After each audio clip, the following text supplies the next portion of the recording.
pale dawn bled over the ragged line of the wall, gilding the ice with rose-gold promise as Samwell Tarly rode north out of Castle Black. The chill gnawed through cloak and mail and fat alike, but Sam sat straight in the saddle, numb fingers clenched around the reins, breath billowing like frightened ghosts. Far below, the shadow of the wall reached across the haunted forest, as if the ancient barrier yearned to hold the dawn in its grasp. Yet this morning no shadow could eclipse Sam's purpose. He had ridden out a steward, a scholar, and a self-professed coward more comfortable among books than blades. He returned a commander, charged by King Bran the Broken himself to heal a wound older than the kingdom's, to forge peace between sworn brothers in black and the people they once called wildlings. The parchment bearing the royal seal was tucked against his heart, its wax impressed with a three-eyed raven. A single strip of resin and ribbon, yet it weighed heavier than any breastplate. Ravens flapped overhead, black specks against the paling sky. Sam fancied they carried whispers of Winterfell and Old Town, of shattered thrones and dragons turned to ash. Each croak seemed a warning. Peace on parchment is wind. Peace on the ground must be hammered like steel at the forge. He pressed his knees to the mare. Hoarfrost cracked beneath hooves while Castle Black's towers loomed larger. In the courtyard, lanterns guttered, casting bruised light over half-mended palisades and scaffolding. The fortress bore scars from years of siege and flame, yet men moved with brisk purpose, mending, refitting, stacking barrels of salt pork. They paused at Sam's arrival, brows arching over faces pinched raw by cold. Sir Alador Winch, acting first steward, strode forward. His one good eye missed little. "Lord Commander," he said, voice roughened by the salt winds of the Iron Islands. The title felt like borrowed armor. Sam dismounted awkwardly. "Just Sam is fine," he murmured. "It won't be for long," Winch answered, glancing at the parchment Sam handed him. Wax cracked like breaking ice when he unrolled it. "Well, there's the crown's word on it. 7 save us." They crossed the yard while stable boys led Sam's mare away. Atop the King's Road gate, 2 archers watched the tree line beyond the clearing. Their black cloaks snapped in the wind, but no arrows sat upon drawn strings.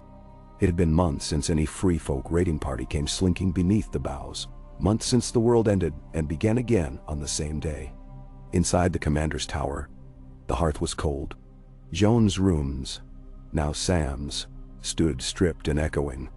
Only an iron brazier remained, its coals gray. Sam remembered the night he first trudged into this tower to beg Jon for lessons with sword and shield. He was still that boy in many ways, but the realm no longer offered time for timid hesitations. Winch set the parchment on the table that once held Mormont's maps. "What's our first order, my lord?" Sam's tongue stuck to the roof of his mouth. He cleared it with a cough. "Fire to start." He knelt, coaxing flint to spark. The kindling caught, and light crawled along twisted birch like dawn along the wall. Then ravens, 1 to Tormund Giantsbane, 1 to Queen Sansa at Winterfell, 1 to Lady Lyanna at Bear Island. Peace must be woven wider than 2 hands can hold. Winch's brow furrowed. Tormund is 2 days north with his camp. A rider would reach him faster than a raven and show good faith. The fire snapped. Sam rubbed warmth into his palms. "You volunteer?" "I will, if you command." "I'd have you stay. The brothers know your voice." He looked up, straightening. "We'll send Dolorous Ed." The words strangled themselves. Ed Tollett lay beyond speech or service. His watch ended upon the ice-white ground at Winterfell. Sam swallowed, throat thickening. "We'll send Halder and Pip," he amended softly, though Pip too was gone, arrow through the throat. Ghosts crowded these corridors, but Sam refused them mastery. "Sir Winch, choose 2 riders who won't mistake generosity for weakness." "Done." Winch offered a curt nod before departing. Alone, Sam stared at the flickering birchwood. The command was his, but the watch remained a tattered relic. Less than 600 men across 3 castles, half boys and graybeards. Stores dwindled. The realm's coffers bled, rebuilding King's Landing. No dragon soared to cowed descent. And somewhere in those woods roamed people who had knelt to no king, save the winters that ruled their lives. He reached inside his cloak and drew forth a folded piece of parchment. edges worn smooth by thumb and finger. Gilly's latest letter. Little Sam had taken his first steps in the rookery at Old Town, toddling between cages of cooing white ravens. Hearts, Sam reflected, were like maester's chains, links forged by service, each adding weight. Command of the wall was a fetter he accepted, but his wife and child were anchors sunk in warmer seas. He kissed the parchment's edge and returned it to its pocket. Duty before desire. That was the pledge. The Raven Tower smelled of droppings and old grain. Clytus perched on a three-legged stool, quill scratching across a fresh strip. Said you wanted a special message? Sam nodded. To Tormund, tell him Samwell Tarly bids parley at the Bridge of Skulls come the new moon. Tell him I come unarmed, save for words. Clytus muttered doubts about the wisdom of trusting skull bridges, quills, or free folk. But he bound the message and sent a great gray bird flapping into the morning. Below, brothers drilled in the yard, banging shields with blunted swords. Snow powdered their helms. Sam descended the tower and waded through clamor until he reached the armory. Racks gaped where crossbows once hung. Jon had stripped Castle Black of weapons before marching south. Every quarrel fired at the living left them one less for the dead. That had been the calculus. Now there was a different equation. Each crossbow was a memory, etched in bone. Donal Noy's apprentice, a lank youth named Hob Rivers, stood bent over an anvil. Sparks clattered from the hammer. "Commander," he greeted, smearing sweat across a soot-flecked brow. "What iron do we have?" Sam asked. "Enough to outfit 50 men with serviceable blades. Another 24 with spears. Some rust, though. Night's Watch iron's as tired as its men." "Then we'll trade," Sam decided. "I mean to ask the free folk for furs and obsidian, but steel runs short north on the wall." Hob chuckled. "Next you'll be asking giants for silver candlesticks." "Giants may have use for candlesticks," Sam said, deadpan enough that Hob blinked. Humor sparked between them, small and bright. Any laugh along this wall was mortar and crumbling stone. That night the brothers gathered in the dining hall. The great fire pit blazed, casting blades of gold across rough-hewn faces. Sam stood at the head table, hand wrapped around a bone cup of mulled wine. He cleared his throat. Conversations ebbed. "We are few," Sam began, voice quavering until he forced stillness into it. "We are battered, yet the wall stands, and so do we. The realm has new rulers in Winterfell, Old Town, King's Landing. But here, at this edge of the world, the shield of men endures." Eyes gleamed in firelight. Some wary, some weary, some curious. "I have ridden to Old Town and sat among maesters. I have walked the crypts of Winterfell. I have watched the dead rise and fall. Through it all, one truth proves harder than Valyrian steel. The wall wasn't built to keep free folk out. It was built to keep the darkness out. And the darkness is gone. For now. If we keep old hatreds alive, we'll be the ones haunting these lands." "Bessundo." A cough rattled in the rear. Old Saradomar, white-bearded and half-deaf, slapped a fist on the table. "They burned our rangers, stole our women, killed our brothers. And brothers of theirs lie in cairns beyond the gorge," Sam answered. "We can stack bones from here to Eastwatch, or we can build a future. The king has asked for peace. I will see it done, but I won't force it on any man. If any brother here believes the free folk our enemies still, say it now and you may ride south with honor." Wood creaked. A lad from Fair Isle shifted. Swallowing? No one spoke. Perhaps they had seen too much war to crave another. "Then our path is chosen. Tomorrow, we ride to the Bridge of Skulls. We'll meet Tormund Giantsbane under terms of truce. We'll offer trade, steel for furs, barley for obsidian, healing for passage. The free folk will be welcome guests in our keep, not prisoners in our cells." Murmurs rose, less strident than Sam feared, more hopeful than he'd dared. Porridge bowls clattered. Someone began a bawdy song about a Northwoman and a turnip. And laughter chased tension into corners. Sam sank into his seat as Winch refilled his cup. "Not a rousing speech, but honest," Winch said. "Honest is different for every man." The wall's known commanders who loved honest steel more than winsome words. You might be the first loves words more, but words can mend a quarrel quicker than a sword. Winch lifted his cup. To words sharper than irons. Sam raised his. And irons tempered by mercy. Wind roared off the shivering sea 2 days later, when Sam rode with 20 brothers through the gorge. The path to the Bridge of Skulls wound between crags dusted white. Sam's new black cloak tugged at his throat like a child begging to be carried. He caught himself glancing south, toward Gilly and Little Sam, and west, toward Old Town's tall high tower, until the vistas blurred into hazy longing. Ahead lay the bridge, a span of ancient stone arching over a narrow torrent that foamed with snowmelt. Skulls indeed lined its parapet, bleached ovals staring eyeless into eternity. Tormund Giantsbane waited at mid-span with a dozen raiders. He stood broad as a bear, his red beard blown wild, cloak stitched from white wolf pelts. At his side prowled a shaggy dog the size of a small horse. Host's Northborn cousin, perhaps. Free folk banners flapped, a weirwood hand, a howling cat, a crescent moon devouring a star. No king beyond the wall led them now, yet the banners spoke of clans ancestral as the Andals. Sam dismounted, leaving sword and dagger sheathed. He walked with only a maester's rod of black iron swinging at his belt, a symbol of learning, not war. His brothers halted at the bridge's mouth while he crossed alone, boots crunching frost. Each skull he passed seemed to fix him with accusation. "Why do you parley where blood paid the toll?" Tormund's grin split his beard. "Little Sam the Slayer," he boomed. "Or are you Sam the Soft now?" "Lord Commander, if it please you," Sam said, surprising himself with iron in the words. Tormund's brow rose. "Lord Commander Soft, might freeze our tongues saying all that." He slapped Sam's shoulder hard enough to stagger him. "But I'm glad to see you, lad. You come meaning peace?" "I come meaning ale." Sam exhaled, a plume between them. Peace and ale, both.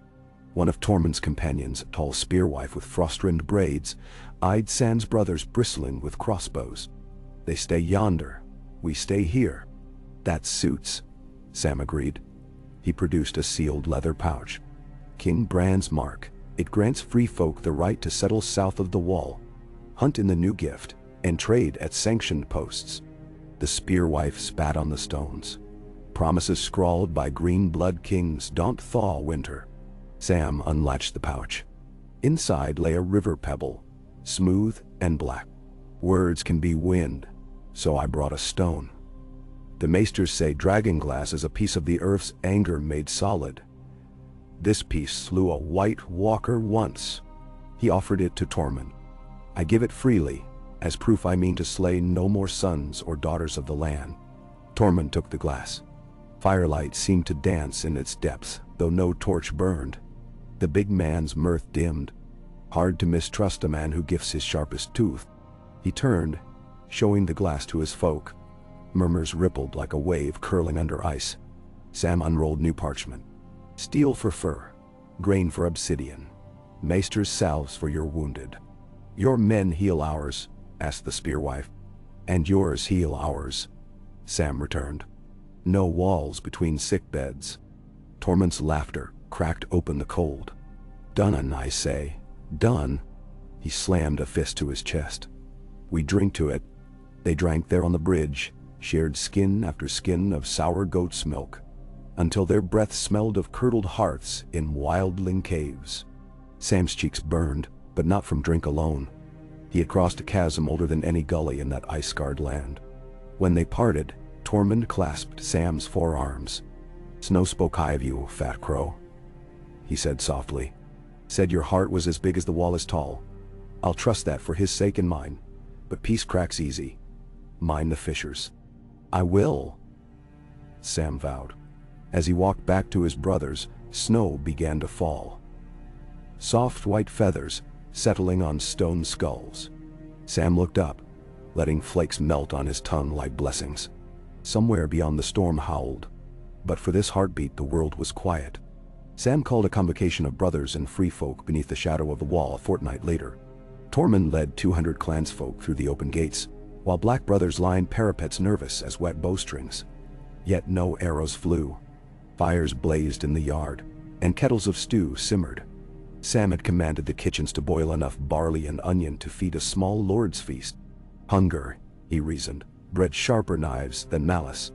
The first to approach were children. A freckled boy in deerskin boots, a shy girl clutching a rag doll. Brothers knelt to offer them wooden bowls. Laughter, bright, unbelieving, echoed against ice. Soon men passed flasks, women traded saltfish for bits of iron slag, and old Clytus set about cleaning frost-scabbed wounds with tincture of thyme. Sam moved among them like a steward at harvest festival, easing quarrels before they took root. He explained the gift lands south of the wall, abandoned crofts ripe for rebirth, black earth fields fallow too long. Some free folk balked at settling behind fences. Sam proposed shared pastures where herds might roam under watch of both crow and clan. He spoke of hunts to cull direwolves preying too near villages. He spoke of learning each other's songs. Night fell, and torches rose. Shadow and light danced across mingled faces. Sam helped ladle stew until his shoulders ached. He took a bowl for himself, only when Tormund thrust one into his hands. "You'll waste away to bones if you keep feeding all before your mouth," Tormund chided. Sam smiled ruefully. "I've bones enough to spare." Yet when he tasted the stew, it scalded his tongue in the most comforting way. He sat on a cask beside Tormund and watched the yard fill with improbable harmony. A one-legged ranger teaching bowstring craft to a shy spearwife. Two crannogmen swapping leather-working tips with a then whose arms bore swirling scar tattoos.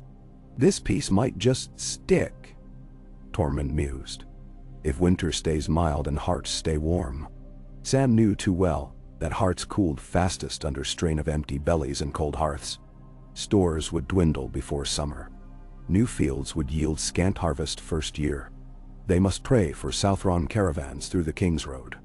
Must pray Lord Wyman at White Harbor honored the Crown's decree to tithe grain. But prayer alone was folly.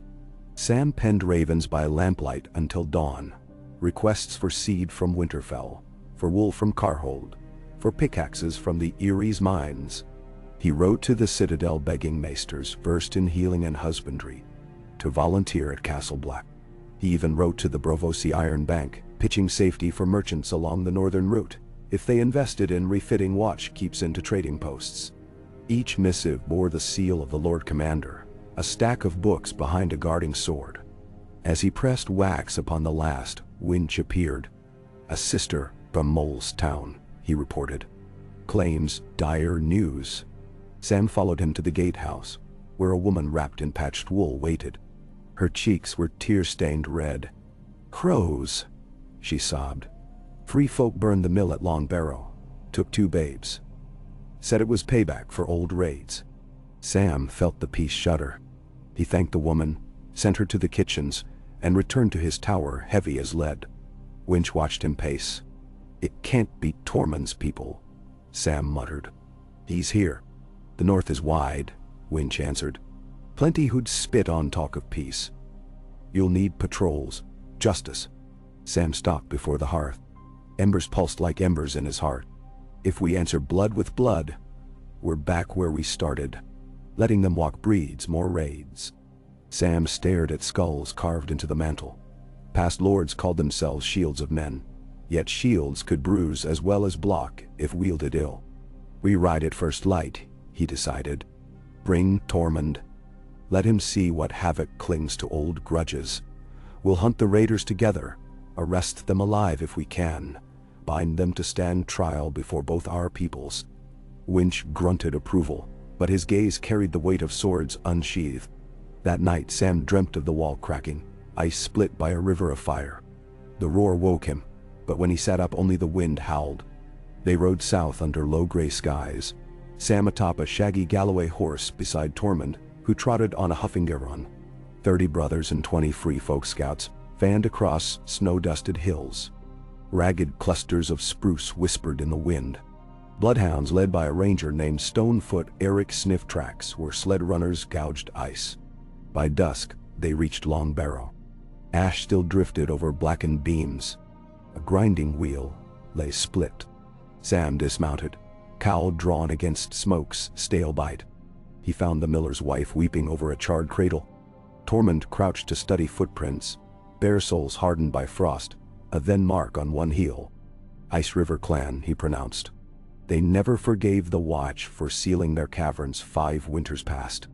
And they'll never accept a then woman cooking at our hearth, Stonefoot muttered. Streamed or not, wolves hunt what they know. Sam knelt by the woman. We'll bring your children home, he promised.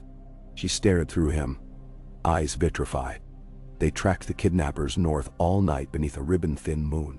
Sam's thighs numbed. Each hoof clop echoed with doubts. Could peace flourish while old bones lay unburied in snow? Yet each time his resolve faltered. He recalled 2 children's laughter in Castle Black's yard. One crow-born, one wild-born, tossing a rag ball beneath the wall's shadow. If they could share a game, he owed them a chance to share a world. Dawn broke peach and violet.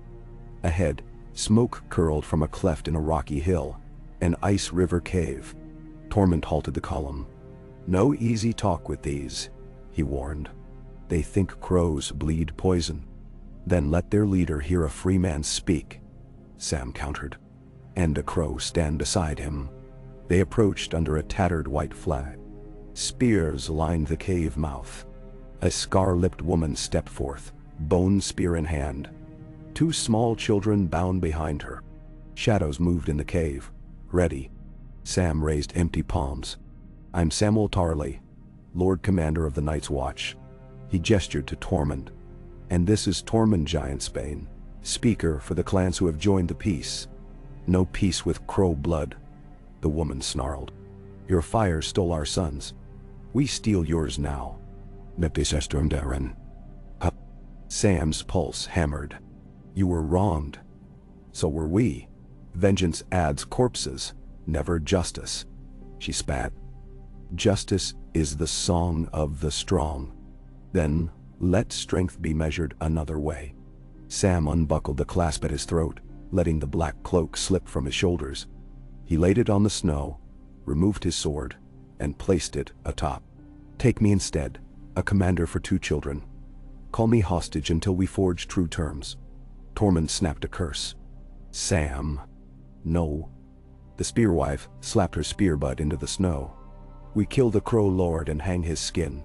The hounds growled. Brothers knocked arrows. Tormund drew his axe halfway. Sam stepped closer, boots sinking. Then my death brings more war.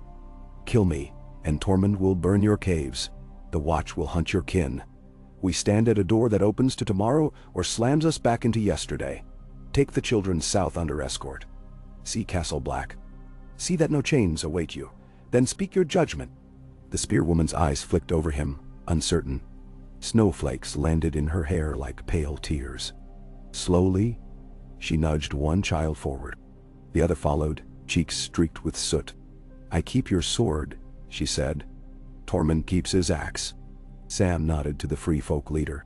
Equal hostages. Tormund's face scrunched as if he'd bitten sour goat, but he yanked the great bearded axe from his belt and planted it in the snow between them. By the hearth of my late wife, I'll not raise a hand until the clan of the Ice River sees truth. The exchange was made.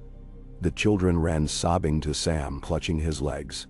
He ruffled their hair and handed them to a ranger. The spearwoman took Sam's sword, testing its weight, awe flickering despite fury. Sam, unarmed and coatless, felt winter bite deep. He turned to his brothers. Back to Castle Black.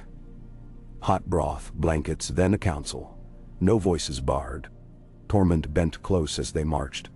You gamble your life like dice on a maiden's thigh. I gamble on hope. Sam shivered, but not from cold alone. Someone must. During the ride back, snow thickened, muting hoofbeats. Sam rode between the spearwoman and Tormund. She gave her name as Brecca Bone Watch, and though her voice rasped like stone, curiosity chipped her anger. She asked why Sam wore no crown, why his sword bore a wolf's head. He answered patiently, speaking of swords passed from friend to friend, of promises writ in steel and breath. By the second dusk, she rode beside him without spear raised. When Castle Black's torches winked through the storm, Sam's head swam with exhaustion. Brothers cheered at sight of the children, whisking them away to warm fires. Brecca gazed at the yard's bustle, at clansfolk and crows shoveling snow together, and her shoulders slumped. In the commander's tower, Sam offered her wine. She accepted water. He stoked the brazier. "You've seen a sliver of what I dream for this wall." She traced the wolf-pommeled sword's edge with a finger. "You dream big for a man who shakes when he rides." "I shake because cold reminds me I'm alive. Dreams must shake the world, or they freeze." Brecca's laugh was like ice crackling under a thaw. "My clan will not kneel. Nor will I ask them," Sam assured. "But kneeling and standing can share the same ground." She weighed this, then placed the sword across his knees. "You may yet be a crow worth trusting." By morning, she signed a treaty, marks scratched in rune and charcoal. Her clan would cease raids in open hunting grounds south of the gorge, in exchange for forged iron and rights to gather deadwood 3 leagues beyond the wall. Tormund sealed it with a thumbprint bloodied on his axe haft. Sam pressed the royal seal. The treaty spread like hearthlight across free folk camps. Some balked, others cheered. The Watch dispatched ranging parties alongside clan scouts, patching trails, mapping dangers. Winter's fangs dulled. Snowmelt dribbled, and green shoots quivered beneath drifts. But beneath thaw lay worms. Word came of a band of Southron poachers slaying 3 wildlings on the King's Road. Lord Glover refused caravans passage through Deepwood Motte without tariffs. A raven from Winterfell warned of lords whispering that the Night's Watch had grown too friendly with savages. Sam read each message by lamplight, fingers smudged with ash. Peace was no straight road. It twisted through briars. He summoned a council in the Shield Hall. Brothers, free folk, northern lords' envoys. The hall smelled of seal oil lamps and damp wool. Sam stood in the center, no dais, no throne. He spoke of shared waters and shared winters, of trading posts manned by crow and clan, of watchtowers built anew where bells might warn both peoples should the dead ever rise again. He spoke until hoarse, and then he listened. Hour by hour the words piled into masonry. Disputes flared over grazing rights, burial customs, the fate of exiles.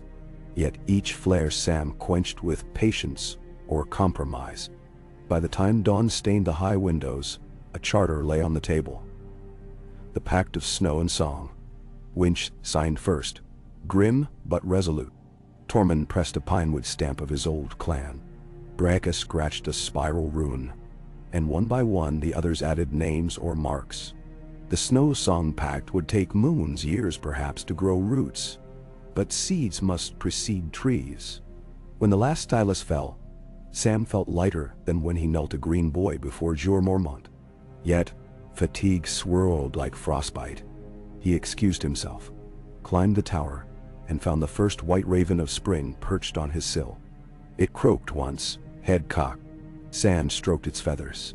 "It begins," he said to the bird, "to the dawn, to the ghosts of the wall." And for the first time in memory, the ghosts seemed to nod. But beginnings beckon storms. 3 nights later, a brother named Rudge stumbled through the gate, face slashed, speaking of a shadow in the snow. A knight in black steel inciting men to rise against free folk and trader crows. He bore a banner of a flayed man crowned in burning thorns. Sam's blood chilled. The Boltons were gone, but their shadows lingered. He summoned Winch, Tormund, Brecca, ... "A pretender stirs," Sam warned. "If he breeds fear, peace will fracture." "We track and gut him," Tormund growled. "We track," Sam agreed. "But justice, not gutting." Tormund's eyes narrowed, yet he nodded. Thus they prepared a ranging deeper than any since Jon Snow's vanished forays. Sam would ride at their head. No soft hand could steer the storm from behind desks or dovecotes. Winch marshaled supplies, Tormund rallied scouts, Brecca taught brothers the ice river whistle that carried over valleys. Before dawn, Sam climbed the wall alone. The wind screamed like a vengeful choir, but moonlight rendered the world argent. He scanned the north. Endless white, broken only by the forest's dark veins and the pale glimmer of then glaciers. Somewhere out there, a banner of old cruelty fluttered. Sam laid his palm on cold ice. "Hold until we return," he whispered. He wasn't speaking to the wall, but to the peace he had coaxed from brittle hearts. He breathed the promise deep, let it settle like embers in his gut. Below, torches gathered at the gate. Horses stamped. Men tightened straps. Free folk howled war cries that sounded almost like prayers. Sam descended the stairs, footsteps sure despite the wind. One step, then another, down into the dark belly of uncertainty. As he reached the yard, Winch placed Heartsbane in his hands. The Valyrian blade glimmered, a river of frozen starlight. Sam strapped it across his back. Courage, he realized, wasn't the absence of fear, but the resolve to bear it openly. He swung into the saddle. "Open the gate," he ordered, voice steady as the wall itself. Iron groaned. The world beyond yawned wide. Snow eddied, like restless ghosts. Sam raised a fist, and the column rode out. Brothers and free folk side by side. Black cloaks mingling with furs. Torches bobbing like fireflies in night's maw. Thus began the longest winter's vigil of peace, not fought with walls alone, but with words and will, with mercy tempered by iron. With a fat boy's dream strong enough to daunt kings and kindle hearths. And though the path ahead wound through blood and betrayal, its first mile had been carved that day on the Bridge of Skulls, when Samwell Tarly laid down his sword, and, in doing so, lifted a kingdom. Canigday. The iron portcullis boomed against the ice of the King's Road gate, the sound reverberating down the wall like a giant's drumbeat. Snow flurried through the opening, spiraling around the column mustered beyond. 34 sworn brothers under Sir Alador Winch's command, 19 free folk under Tormund Giantsbane and Brecca Bone Watch, and Samwell Tarly himself riding at their head, cloaked in black, trimmed with wolf-white fur. No banners streamed. Sam had forbidden them. Under torchlight, the two peoples looked one. In truth, a mismatched rabble of leathers and boiled wool, rust-patched mail and bone-studded jerkins, crossbows and gutstring bows, poleaxes and stone-tipped spears. Yet the gatehouse torch threw a single unbroken shadow across the snow when they rode out. And Sam dared dream that shadow, a symbol.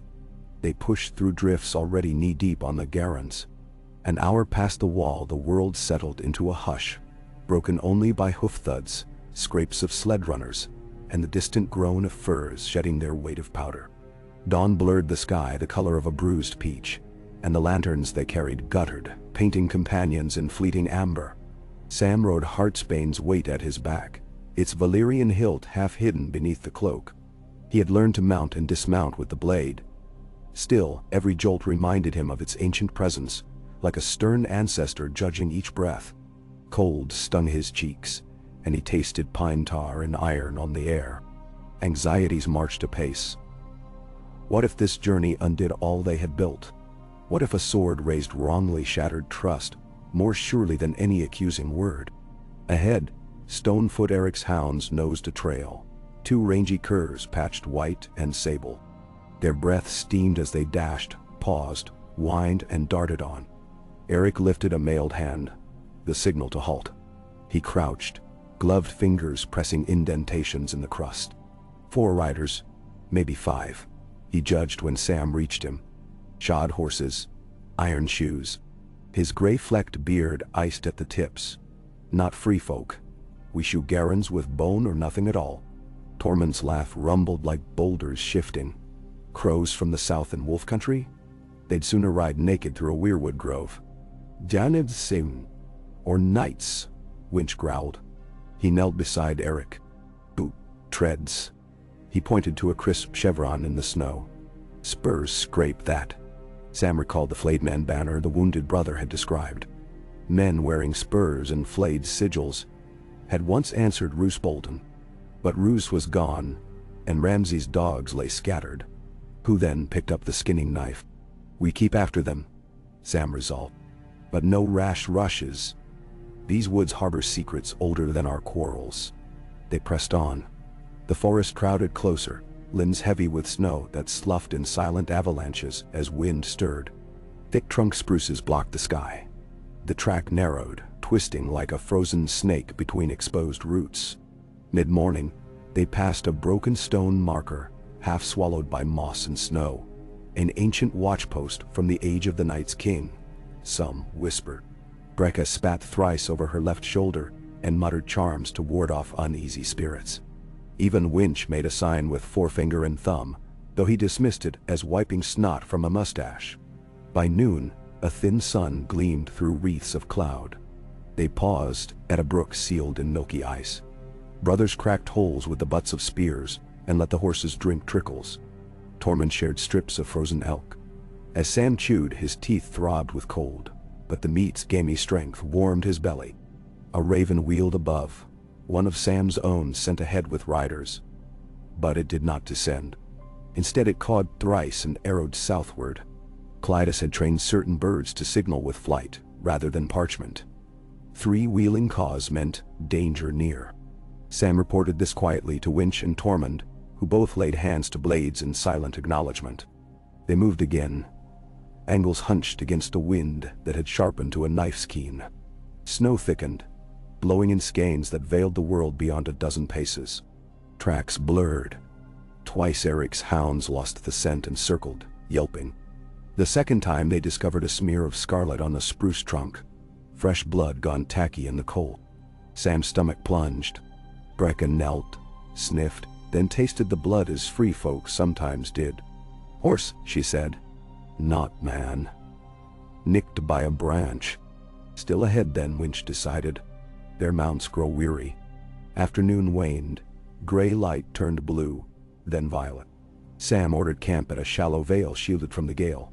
Fires flickered under snow shelters while scouts ringed the perimeter. They ate oatcakes soaked in broth, heated to bubbling. And Sam spent 2 hours hunched beside a glowstone lantern copying the day's observations into his journal. Distances paced, wind shifts, clan totems etched on trees. Record every crumb, he told himself. Knowledge buys survival. When he finally crawled beneath his blanket roll, a letter rustled from inside his breastplate. Gilly's cursive sprawled across birchbark parchment, blotched by his own earlier rereading. She spoke of little Sam chasing ravens in the rookery gardens, of spring crocuses daring the old town chill, of an old septon teaching her letters older than Valyrian glyphs.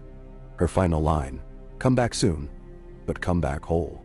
He pressed the page to his lips and fell asleep, listening to the frosty hush of pine boughs overhead. He dreamed of a cracked throne of ice, its fissures bleeding red sap. Each beat of sap was a child's heartbeat, then 1,000 children, then silence. He woke to muffled shouting. Moonlight ghosted the camp. Winch strode between bedrolls, sword drawn. Sam scrambled upright, heart pounding. "Riders," Winch hissed. "2. No banners. Spotted our watchfire and bolted. They're heading east." Tormund already had his axe in hand, hair lit silver by moon. "Lead me, Crow." Sam belted Heartsbane and followed. Breath puffed in silver jets. The column broke into pursuit, but snow muffled hooves and swallowed speed. Trees blurred past, skeletal hands clutching the stars. At a break in the ridge, they saw torch glow splashing off drifts ahead. A single lantern bobbing atop a fleeing steed. Eric's hounds overtook first. Snarls split the night. A rider cried out, torch dropped, the horse squealed. By the time Sam arrived, Winch and Brecca had dismounted. Blaze bared on either side of a man, pinned beneath his mount's lathered flank. The hound snuffled at the snow, unsure. The rider wore half-plate, daubed black. A battered helm shaped like a snarling boar lay beside him. On his surcoat's breast the remnants of a flayed man in crimson still showed, though someone had tried to scorch it away. Blood seeped from the man's thigh where the horse had fallen. Sam knelt. "Easy, we'll help you." Filthy Crow, the rider spat. He was young, scarcely 20, cheeks smooth, save for a line of frostbite. His voice trembled with either cold or fear. "Better gut me. We gut no one tonight," Sam said. He motioned Brecca's torch nearer and saw a brand on the man's jaw. A weeping maiden seared deep. "Bolton brand?" he asked quietly. "Karstark," Winch corrected. "Rickard Karstark's old mark for thieves." Tormund grunted. Karstark's flay too, it seems. Sam probed gently. What's your name? The youth glared. Sir Lewin of the Dreadfort. A lie. No knight would bear that brand. Yet he clung to it like a shield of straw. Sam ordered his brothers to lift the horse and slide the youth clear. Bone grated in the mount's foreleg. One clean dagger stroke later ended its suffering. The rider was bound, wound staunched with strips of cloak. Back at camp, Sam sat him near the fire while Winch kept blade at the man's nape. Steam hissed from wet mail. The youth stared at Sam with something between hatred and pleading. Why carry a flayed banner? Sam asked after ladling him broth. It frightens the wildlings. His eyes darted to Brecca across the flames. Thought it would frighten the traitor crows too. Who told you we were traitors? Sir Harren the Black Boar. The youth's lips quivered. He said the watch conspires with savages. Said King Bran's lost his wits to the green dreams. Said the North needs strong men to guard her. Then Taram. And so you donned a dead lord's sigil and hunted children, Winch bit out. The youth flinched. Only meant to scatter them. They draw too near Long Barrow. Steal lambs. Sir Harren promised land south of the last river for those who swore blades. Sam's thoughts tangled. Harren? The name recalled an Umber cousin cast out for cruelty, rumored to have slunk east with a band of sellswords. Black Boar had been his mock name in Torhen Square's taverns. We ride for his camp, Sam declared. You will guide us. The youth's jaw locked. Hell flay me. Not if we reach him first, Tormund assured, voice dark as thunder on ice. For 3 more days, they followed Sir Lewin's halting directions. East beneath the velvet hills, past Widow's Wash where ice crackled loud as cannon, through a forest of twisted birches locals called the Witch's Fingers. Each night, Sam studied stars and scratched progress in his journal. Each dawn his bones ached anew, yet a quiet vigor grew inside him. The sense of iron forging in winter's forge. On the 4th morning they crested a ridge overlooking a shallow basin walled by ragged granite. Smoke coiled from a dozen tar paper tents. At basin center, a ring fort of wagons buttressed by snowbanks enclosed perhaps 40 men. In its midst flew the grotesque standard of the flayed man, crimson patchwork, fluttering black around edges, scorched by the brand of falsehood. Sam set their column among rocks, half a mile off. Scouts crawled forward as dawn paled the sky. Winch produced a lens of polished horn. Seas like sellswords. Leather half-armor, mismatched shields. More than we expected. He handed the glass to Sam. Sam counted at least 30 on watch, many more within. Was this all that remained of the old cruelty? Enough to ruin peace if mishandled. He recalled Maester Aemon's voice. Kill the boy and let the man be born. But the man he'd become refused, the lesson that steel alone must answer steel. He gathered leaders, Winch, Tormund, Brecca, Eric Akabachi. Snow squeaked beneath their heels when they formed a circle. We demand surrender, Sam said. Offer a trial in Winterfell. Fools will spit on parchment, Brecca warned. Then we show them mercy's edge, Sam countered. They taste its sharpness. Tormund spat in the snow. Words first, axes after. Words first. Sam held the large man's gaze. If they refuse, we strike, but we strike together. No free folk spears skewering crows by mistake. Form mixed squads, 1 crow, 1 free. Each man guards the back of the other.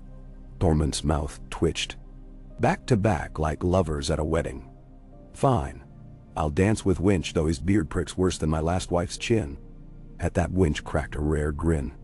Your wife had a chin? Amid the chuckles, Sam's chest loosened. Small jests, small steps.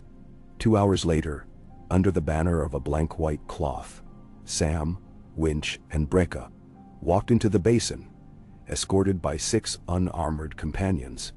Eric's hounds trotted ahead, sniffing. From the wagon fort gate emerged a towering figure in patchwork plate, blackened with pitch. A boar snout, fashioned from riveted iron, jutted over his helm. Eyes like coals, glowered through slits. At his hip swung the morning star spiked with jagged nails. I am Sir Harren Umber, The Black Boar. His voice boomed, echoing off cliffs. Who dares trespass? Samwell Tarly, Lord Commander of the Night's Watch, Sam answered, projecting calm across the snow. I come peacefully. Peacefully? Harren laughed. I hear you lie with wildlings and call it marriage. Breka stiffened. Sam placed a hand near but not on her arm. We call it kinship when people share bread instead of spilling blood. A crow preaching loaf sharing. Harren's helm tilted. My quarrel is not with peace, only with placing the realm's watch in hands of oathbreakers. Open your wall to these savages, and the next winter will find knives at our children's throats. Median, the only knife at children's throats was yours, Sam replied evenly. We tracked your riders from Long Barrow. Murmurs rippled behind Harren's line. Some men shifted, uncomfortably. Harren's reply burned cold. Collateral to prove my warning. A few tears today spare rivers tomorrow. Collaterals are not heads of sheep, Winch growled. They are living babes. Soft-skinned babes, whole-breed raiders. Harren spread arms. I shield the North from that future. You brand yourself knight, Sam said, voice carrying. Yet you defy your king, slay innocents, sow fear. Knights protect the weak. King? Harren snorted. I see no king. I see a broken boy in Winterfell dreaming tree dreams, while dragons char black corpses in his sleep. Those corpses were my brothers, Sam snapped, grief sharpening his words. And Bran Stark rode to war while you cowered behind storied sigils. A hush fell. Snow hissed against armor. Breka's eyes glittered with something kin to pride. Harren's gauntlet tightened on the Morningstar haft. Enough tongue-wagging. Ride south. Leave the wildlings to the winds. We hold these passes. Sam inhaled, felt the razored air slice his lungs. I cannot. Stand down, yield your arms, and you'll have fair trial and chance at redemption. Redemption's for bards' tales, Harren spat. He lifted the Morningstar. Men ready. Crossbows clicked on wagon walls. Shields drummed. Sam stepped back. So be it. He raised a horn to his lips and blew once, long and low. The ravine roared. From both escarpments figures burst. Brothers and free folk descending snowy switchbacks in tandem. Arrows whistled from spruce tops, aimed at wagon wheels to cripple flight rather than bodies. Nets weighted with stones whirled overhead, flung by thens and rangers alike. One crashed over a ballista, tangling its gears. Harren bellowed. His crossbowmen loosed. Two free folk dropped in sprays of red. A spearwife screamed. Battle crackled like frost struck by hammer. Sam drew Heartsbane, the Valyrian steel gleaming a dark rainbow in pale sun. But he held it low, parrying, not cleaving. Winch's longsword rang beside him, guarding Sam's blind side. Breka flitted like a crow herself, curved blade flicking at exposed thighs, never the fatal blow unless forced. Torment crashed through a side gate with 6 companions, the giant axe splitting wagon spokes. Wheels collapsed, barriers sagged, hounds darted, hamstringing. Yet for every sellsword yielding, 2 more pressed, spurred by Harren's booming cries. The Black Boar smashed a ranger's shield to splinters, sent the man sprawling. Heartsbane's weight tugged at Sam. He advanced to intercept, but Winch shoved him aside, crossing blades with Harren. Iron rang. Sparks flew, but Harren's sheer might drove Winch back. Sam glimpsed a knot of wounded huddled near a supply sled. One of his free folk bleeding from a gut puncture. A Night's Watch youth clutching a shattered arm. They fought on the same snow, yet their pain was indivisible. He tore a strip from a fallen cloak, bound the ranger's arm, pressed cloth to the spearwife's gut. As he worked, arrows hissed overhead like angry bees. A sellsword barreled toward them, axe raised. Sam half-turned, blade lifting. Before either could clash, Breka interposed, clashing steel to steel. She hooked his ankle, jerked. The man toppled. Sam struck the haft from numb fingers. He batted the axe aside, and offered a hasty, yield and alive. The sellsword blinked, then scrambled back on hands and knees, shouting surrender. The tide turned with such moments, piling one on another. Net-snared bowmen cast down strings, throat music freed to Mercy's chords. When Tormund cracked through the last wagon wall with a roar and an avalanche of timber, the Sellsword's heart broke at last. Blades clattered on trampled snow. Only Harren Umber fought on.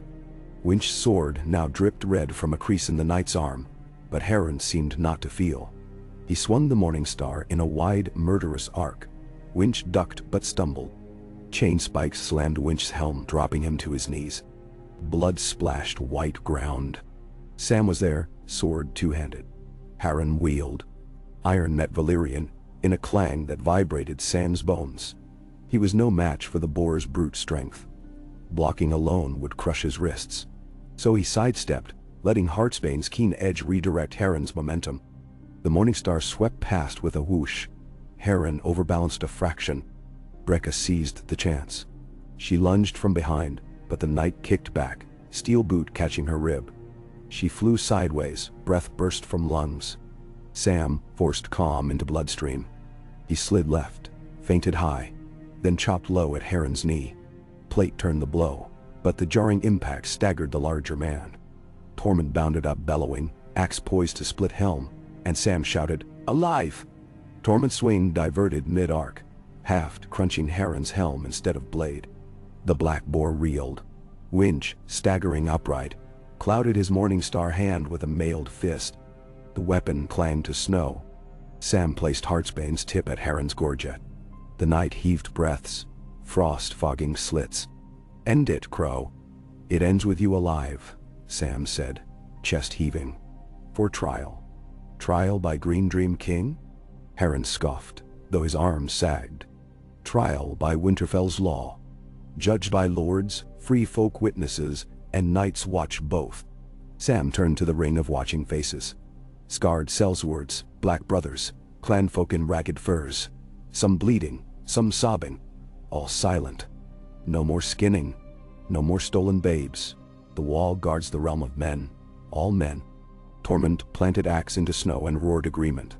Brekka pressed hand to bruised side, nodding.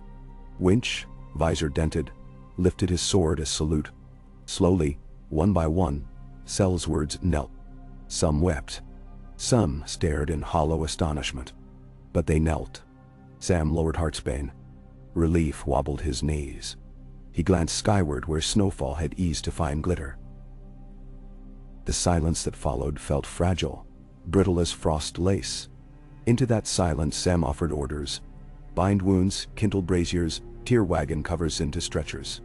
They worked side by side, Crow buckling splints to Sellsword, Spearwife stitching Ranger's gash, Tormund mocking an Umber brute into laughter while setting a dislocated shoulder.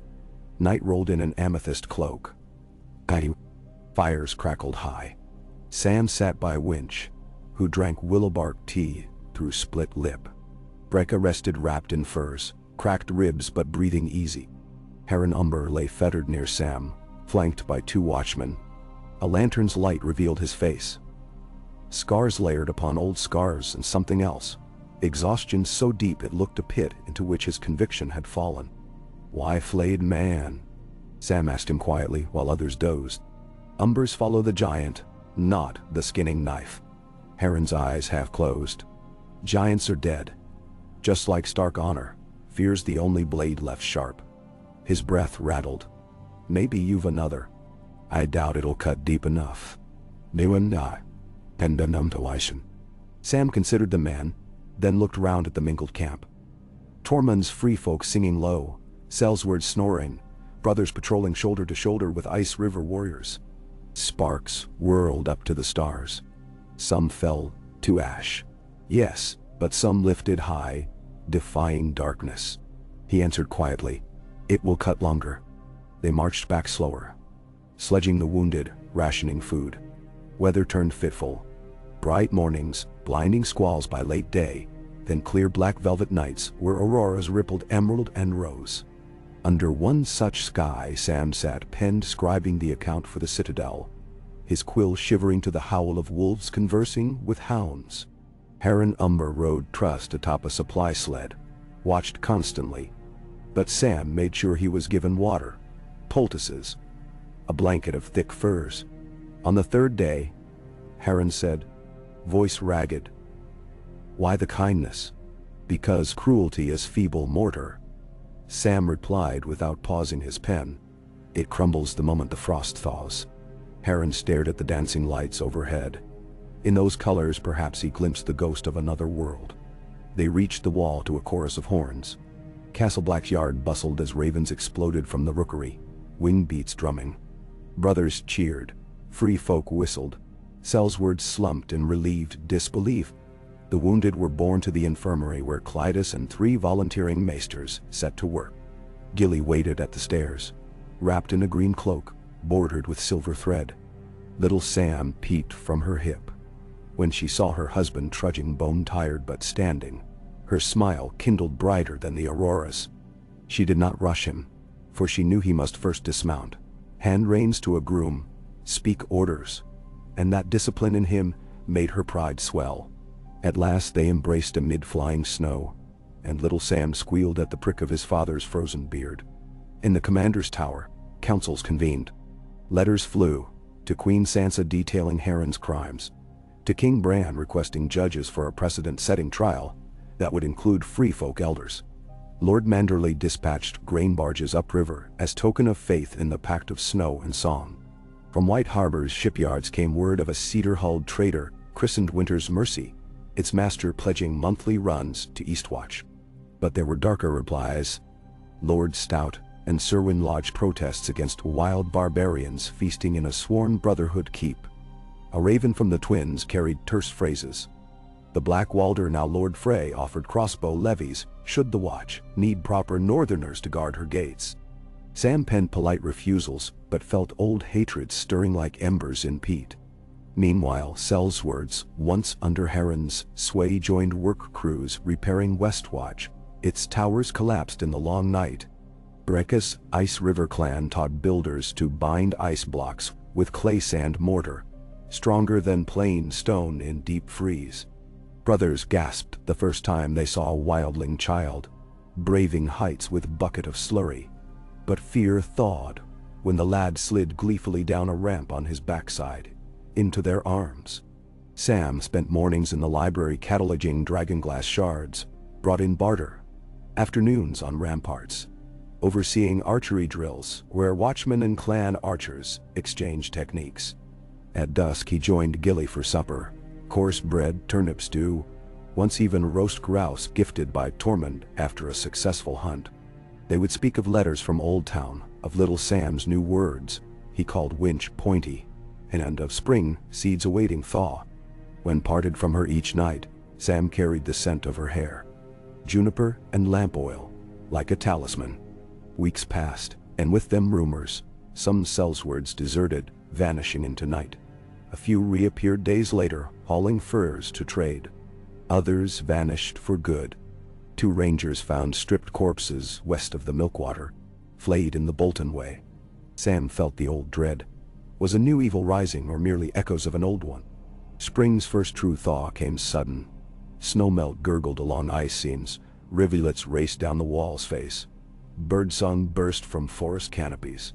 Castle Black became a muddy maze of boot-sucking mire. Under a pale sun, Sam stood on the Bridge of Skulls again. This time, side by side with Brecca and Winch, to meet envoys of the then valley who wished iron spades and grain seeds. They sealed terms by breaking bread, baked with both wheat and oat, north and south, joined in a loaf.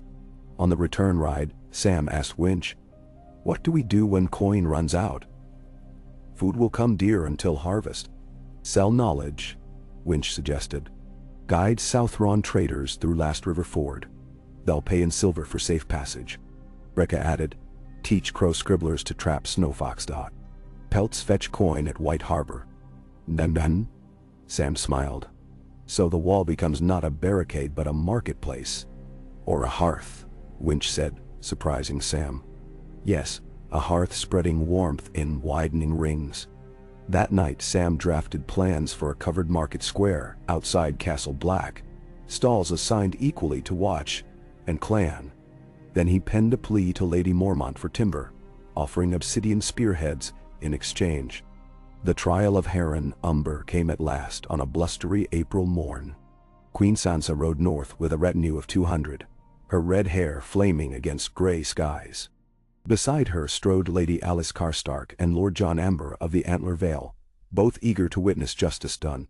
From beyond the wall came Tormund, Breca, and 6 clan chieftains, each bringing retellings of Harren's raids. A dais was erected in the yard. Sam, as commander, opened proceedings but deferred judgment to a panel. Maester Sandow of Winterfell for the crown, Lady Alice for Northern Lords, Breca Bonewatch for Free Folk, and Sir Alador Winch representing the Watch. Harren stood in iron manacles, face as unreadable as frost. Witness after witness recounted theft, slaughter, kidnappings. Harren's own men spoke, some shamefaced, some resentful. Luwin, now unshackled but guarded, testified that he had joined seeking coin and purpose, not cruelty. Tears streaked his cheeks when he told of the babe taken as proof. Harren gave no defense beyond, "I served the realm as I saw fit." His voice carried no remorse, only weariness. The panel retired to the old mess hall. When they emerged hours later, Sandow pronounced sentence: forfeiture of lands and titles, imprisonment at Winterfell for life, his followers to serve 5 years rebuilding war-torn villages. Luwin offered chance to take the black unbranded. Unsatisfied murmurs rippled from some northern knights who had expected a head to roll. But Breca nodded firm approval, and Tormund slapped his thigh, declaring, "A cage is better than a skinless corpse." Harren bowed his head. Perhaps he understood that life within stone walls was the heaviest of chains. Afterward, feasts broke forth. Sam watched Queen and Spearwife sharing mead, Ranger teaching Thenboy to shuffle cards, Mormont guards sampling sour goat stew and making faces. Music drifted, a high wooden flute, a skin drum, the twang of a Karstark lyre. Firelight washed stone and ice alike. He slipped away up the wall stair. Atop spring starlight glittered off wet ice. The forest stretched primal and dark, yet not threatening. Somewhere a wolf howled, answered by distant chorus, wild, communal, not unlike the mingled voices below. Footsteps approached. Gilly joined him, a blanket about her shoulders. For long moments they stood stealing each other's warmth. "Do you think it will hold?" she asked at last. "Peace."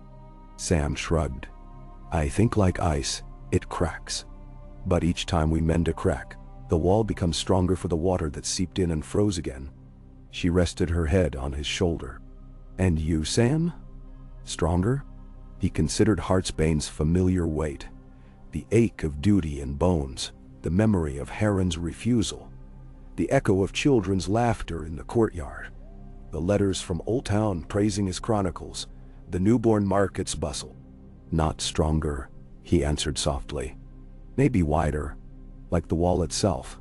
Still cold, still standing, but carrying more lives upon it." Below, a bell tolled, the curfew calling final prayers.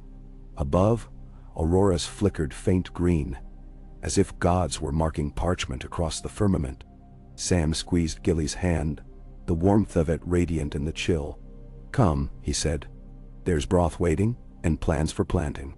Tomorrow we break ground on the first field inside the new gift." "Now," she smiled, and together they descended the stair, lantern casting twin elongated shadows that blended into one, before vanishing into the glow of Castle Black's hearths. In that mingling of dark and light lay the promise of seasons yet to turn, where fat books would replace bleeding blades, and Samwell Tarly's dream, hammered in ice and tempered by mercy, would echo longer than any warhorn's cry. "Ah, hey, Kay." Wind prowled the corridors of Castle Black, rattling half-shuttered arrow slits and worrying every fresh-mended plank, as though the wall itself grumbled at the arrival of spring. Yet beneath the drafty passageways a different music rose. Iron striking stone, where stonemasons carved drainage channels for meltwater. The squeal of wagon wheels hauling cedar beams for a new covered market. The chatter of free folk women trading bone needles for salt. The ring of steel in the yard where black-cloaked brothers and fur-cladsmen tested one another's metal beneath banners. Samwell Tarly moved among those sounds like a conductor coaxing harmony from instruments barely tuned. When quarrels sparked over a blunt practice sword, a skulking hare loosed too near grazing goats, the price of smoked trout, he extinguished each ember with patient words and broad, calming hands. Work began at dawn on the first planting field inside the new gift. East of Molestown, marshy ground had been drained by Jon Snow's men years ago, but never tilled. Sam and Gilly arrived astride a plowmare older than both of them together. Little Sam perched on the backboard of a seed cart, clapping mittened hands. A thin mist hung over the dark loam, and the air smelt of thawed earth and rotted straw. Fertile, pungent, promising. Tormund Giantsbane tramped through the furrows barefoot, testing the mud with broad toes. Soft as baby's belly, he proclaimed. Good place to bury bones, if you're shy a midden.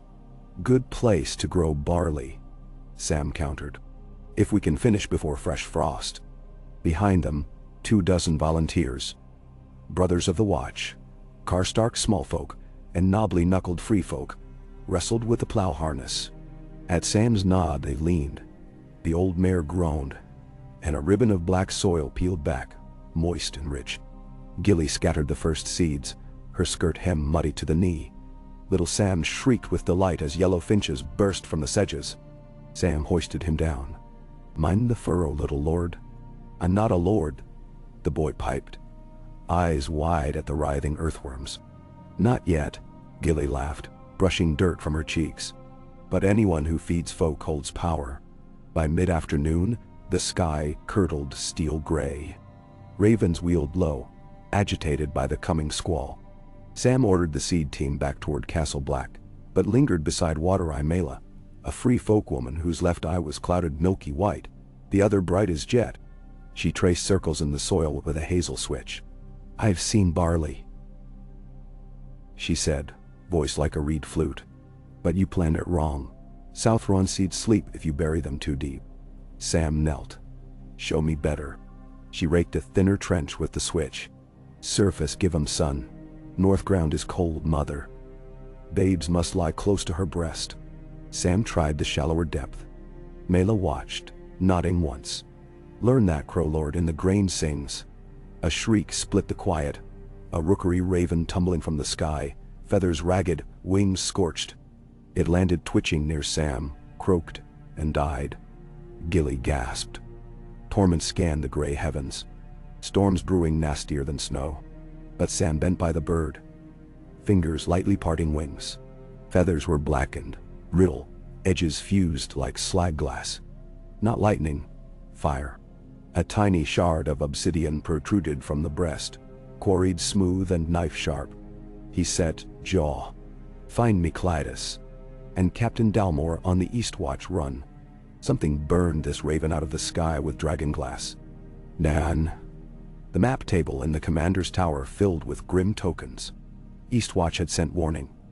Fishermen off Skagos spied blue-white lights flickering within sea mist each night, and small craft washed ashore scorched, sails smoldered to ash, hulls pocked by fist-sized holes fuming sulfur. One survivor raved of ice-skinned specters riding firebrands. His tongue turned black before he died. Maester Sandow of Winterfell arrived to examine the corpses. Men pickled pale, lips cracked, lungs rotted as if by cold flame. His conclusion chilled the hall. Not the others returned, but alchemy, wildfire impurities, mingled with powdered dragonglass. Whoever brews it pursues havoc. Sam spread fresh parchment. Harren's remnants? Winch shook his scarred head. Too disciplined, and they lack means to mine dragonglass or casks of wildfire. Breca frowned at the map. A hidden forge. She traced a brown fingernail along the coast of Skagos. Obsidian cliffs, wild goats' caves. My clan never dared those shores. Tormund grunted. Skagosi are madder than giants drunk on summer wine. They nail unicorn horns to their doors to ward off pink-skinned raiders. Nawens. Sam remembered tales. Cannibals, goat riders, stone magi. But Bran's council had tasked him with peace, not myth. He set a marker upon Skagos. "We sail at once." Quietly. Gilly caught his sleeve later. "Again into danger," she whispered when the war council had gone. He cupped her cheek. "If this poison reaches the gift, our fields burn before they bloom." She closed her eyes, pressing palm over his. "Then come back, Sam. Our harvest needs you." Then. Eastwatch by the sea bustled with repairs when Sam's party arrived. Scaffolds draped the seaward wall, and fresh-cut pine beams perfumed the salt air. Captain Dalmor Thorne greeted them on a pier glazed in ice. 4 nights running, the lights dance off Skagos Point. He told Sam, pointing through the mist. "My men row near and feel heat in their bones, though the wind's like knives." Sam's expedition numbered 40. 12 Knights Watch Rangers, 10 Free Folk Skirmishers, versed in cliff paths, 6 Karstark Masons eager to earn coin, and a cadre of maesters, Clydas, Sando, and a plump newcomer from Old Town named Maester Ronald, heavy-lidded but keen of wit. Winch commanded the brothers, Breka the Free Folk. Sam alone bore no banner but authority. They boarded the Carrack Winter's Mercy under moonless sky, sails reefed low, only a single shuttered lantern by the helm. Waves slapped hull planks, and the sea smelled of iron and rot. Gulls tracked overhead until even they turned back. Gilly's letter waited in Sam's coat. "If you must brave shadows, bring them a candle." He touched the parchment often that night. At dawn, Skagos loomed jagged as a saw's teeth. Granite cliffs streaked with white guano, peaks wreathed in ever storm. No welcoming beacon. Only the low roar of surf pulverizing grottos, and curling columns of bluish smoke rising from a cleft near the southern cape. "Anchor off that inlet," Sam ordered. "Launch 2 boats." He chose a mixed squad, Rangers Tywelland and Kedge Rivers, Free Folk twins Scree and Skra, Maester Ronald for lore, and himself. Winch protested, but Sam silenced him with a glance. "Command requires witness." The rowing boat scraped black sand inside the cleft. Sulfur, tainted air. Ahead, a narrow gorge climbed between cliffs. Pitted basalt walls glistened green under moss, warm to the touch, volcanic vents. Streams of tepid water trickled down. Obsidian shards studded the gravel like broken night glass. Scree knelt, plucked a fragment, and sniffed. Fresh, cut. Dalmor. Someone's working here. Now. Further on they found the first footprints. Heavy boots, inward path burdened, outward lighter. Haulers. Gorge expanded into a crater bowl. A stone keep, squat and octagonal, brooded against the northern wall. Chimney stacks belching blue flame-tinged smoke. Around it sprawled sheds, smelters, slag heaps glowing peach. A peculiar scent, pine tar, oil, burned bone. "Gods," muttered Ronald. "Spectacles fogging." They built a glass forge atop a volcano. Kedge Rivers pointed at figures, toiling. Gaunt men in chain shirts, faces masked in damp cloth, barrowing obsidian chunks toward a furnace door that pulsed purple-orange. Overseers in gray cloaks cracked whips tipped with rawhide. On each overseer's shoulder, a badge of a closed iron fist rimmed in scarlet flame. Not Bolton, not Karstark. Whose sigil? Sam whispered. "We watch first." They crept behind slag piles. The overseer closest opened a vent grate. Inside the furnaces, glare Sam glimpsed rows of ceramic jars, green glass seething, flecks of black swirling, wildfire, tame to hold obsidian dust. Suddenly, Skra hissed. A child appeared beside the shed, thin limbs shackled, dragging a bucket of slag. Hair ash blonde, eyes blank with fatigue. A man's gauntlet seized the child by collar and shoved him back. The child stumbled, chain rattling. Sam's gut tightened. They pulled back to the boats, relayed findings to Winch. Swift debate followed. Strike now or gather proof. Winch. Attack risks roasting whole island if jars rupture. Breka. Wait and they ship poison elsewhere. Sam weighed both and chose twilight sabotage. At dusk, black clouds swallowed the horizon. thunder muttering. Under cover of rain, Sam led 3 teams. Winch's Rangers to sever lagoon moorings, Brecca's spears to secure shackled workers, Sam and the Maesters to breach the forge and neutralize the wildfire. They slithered near silent across wet scree. Lightning flickered, illuminating the keep's basalt battlements. A guard on parapet blinked against rain. An arrow from Ty Welland punched his throat before he cried. They climbed grapnels slick with moss, breaching a postern door. Inside, heat scorched, the roar of bellows deafened. Maester Ronald identified vent levers. Shudder the draft. Starve the flame. Sam and Kedge wrestled wheels until muscles burned. Vents clanged shut. Flames guttered. Overseers shouted beyond the furnace hall. Alarms clanged. Brecca's war cry resounded as her team flooded the yard, cutting chains, herding workers toward the exit tunnel. Winch's men torched moored barges with pitch. They would not carry death south. But in the confusion, a lone overseer slipped into the forge hall, a torch in hand. His hood fell. Face pocked, eyes fever wild. He hurled the torch into a stack of ceramic jars and fled. Sam lunged. Too slow. The torch shattered jar after jar. Green fire blossomed, licking up pillars, chased by crackling violet as obsidian powder flashed. The furnace coughed a gout of searing smoke. Kedge pulled Sam back at the last gasp. They fled down corridor, pursued by a rolling wave of pale flame that did not burn wood, but calcified it instantly into ghostly husks. Sam felt hair scorch, the back of his cloak crumble. They burst into the courtyard just as an explosion thumped, and the keep's roof bulged, cracked, vomited a column of colored fire into the sky. Workers screamed. Rain hissed on green flame. Steam billowed. Winch barked orders. Buckets from a cistern. Form a chain. Free folk and watchmen alike braved the heat passing pails, dousing spreading patches. Sam staggered to a fallen overseer, ripped cloth mask away, searching for answers. The man coughed foam, dying, but spat one phrase, "For the Hand of Ash," then expired. Who was the Hand of Ash? No one knew. They battled fires till dawn turned storm clouds rose gold. The forge stood ruined, slag cooling to black glass, but many wildfire jars survived intact in underground vaults. Maester Sandow declared them stable for now. Winch posted double guards. Among the rescued workers were 39 small folk, 4 sailors, and 14 children stolen from northern shores. One child, the ash-blonde boy, bore a crude brand of the closed fist. Sam pledged them safe return.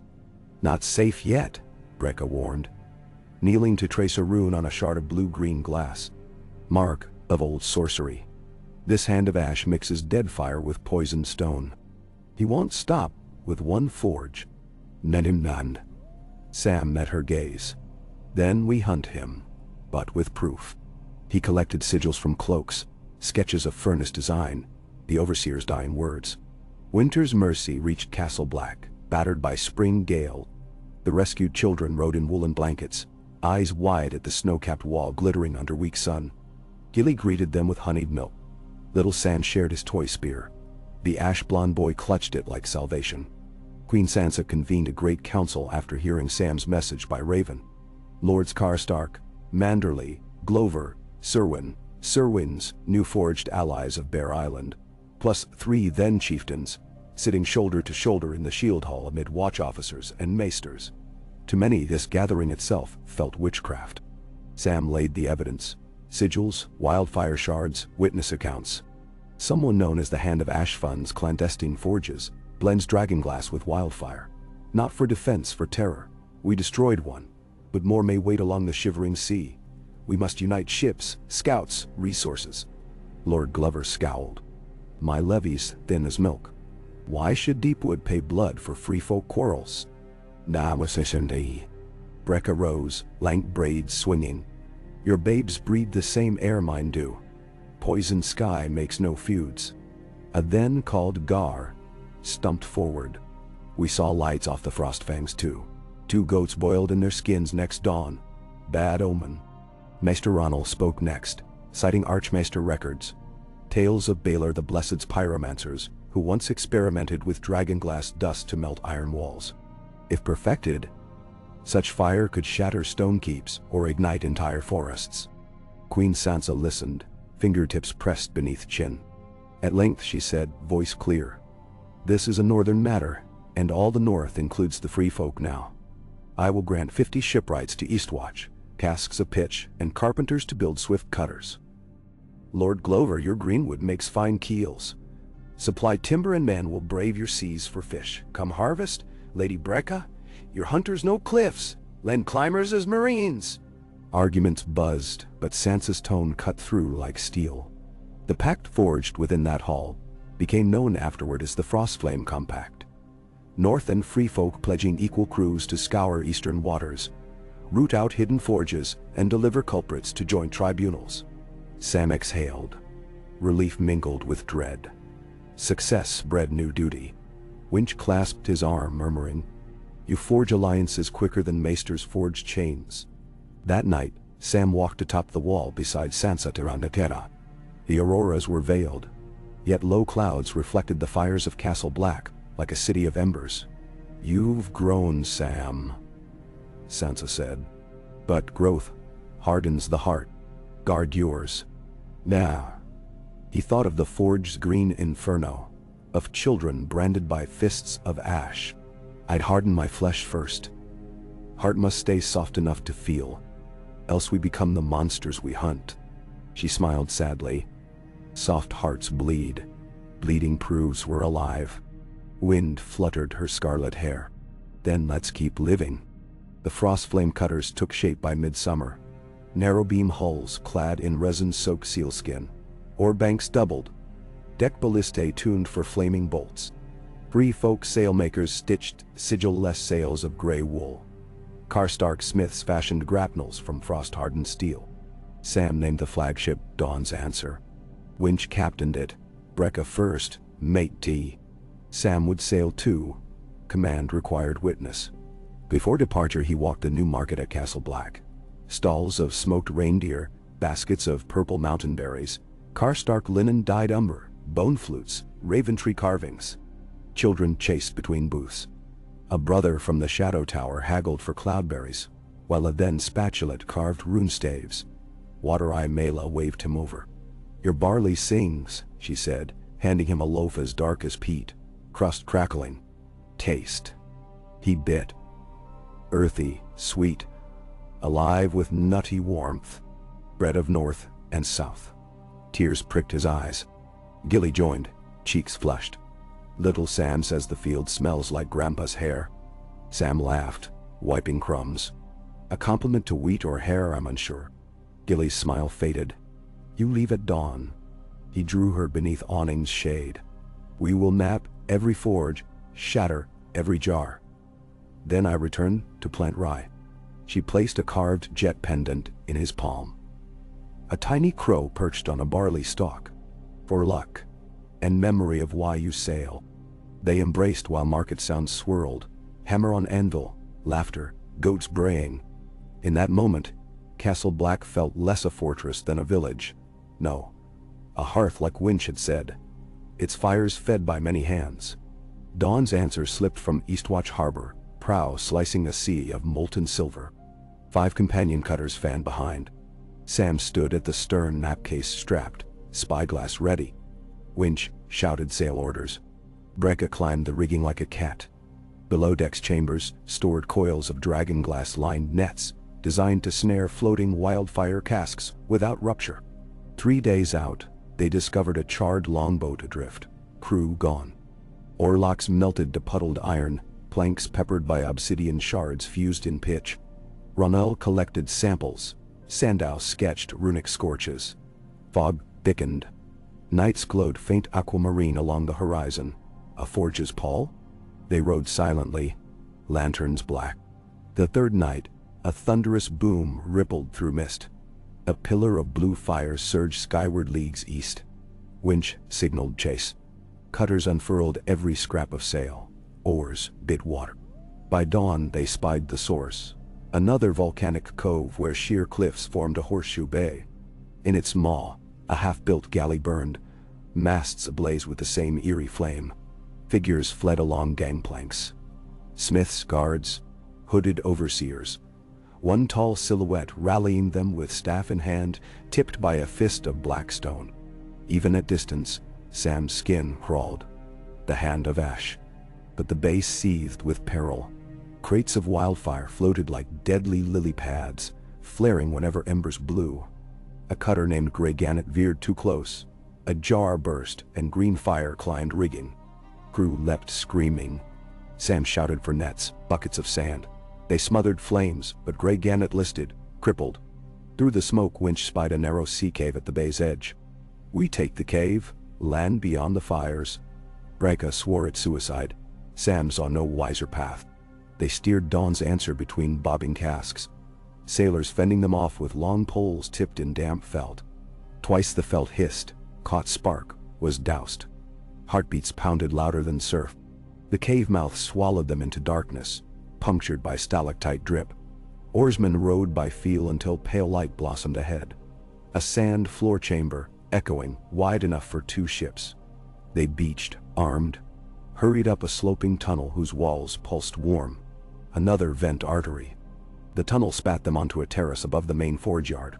Below, Hand of Ash marshaled defenders. Archers loading glass-tipped arrows that smoked at the point. Axemen encased in lacquered armor painted charcoal. He turned, black stone fist staff raised, surveying the newcomers. Hood fell. A woman, tall, swan-boned, skin, white stippled like marble, hair shaved to fuzz. Her eyes glimmered molten amber. Sam's breath hitched.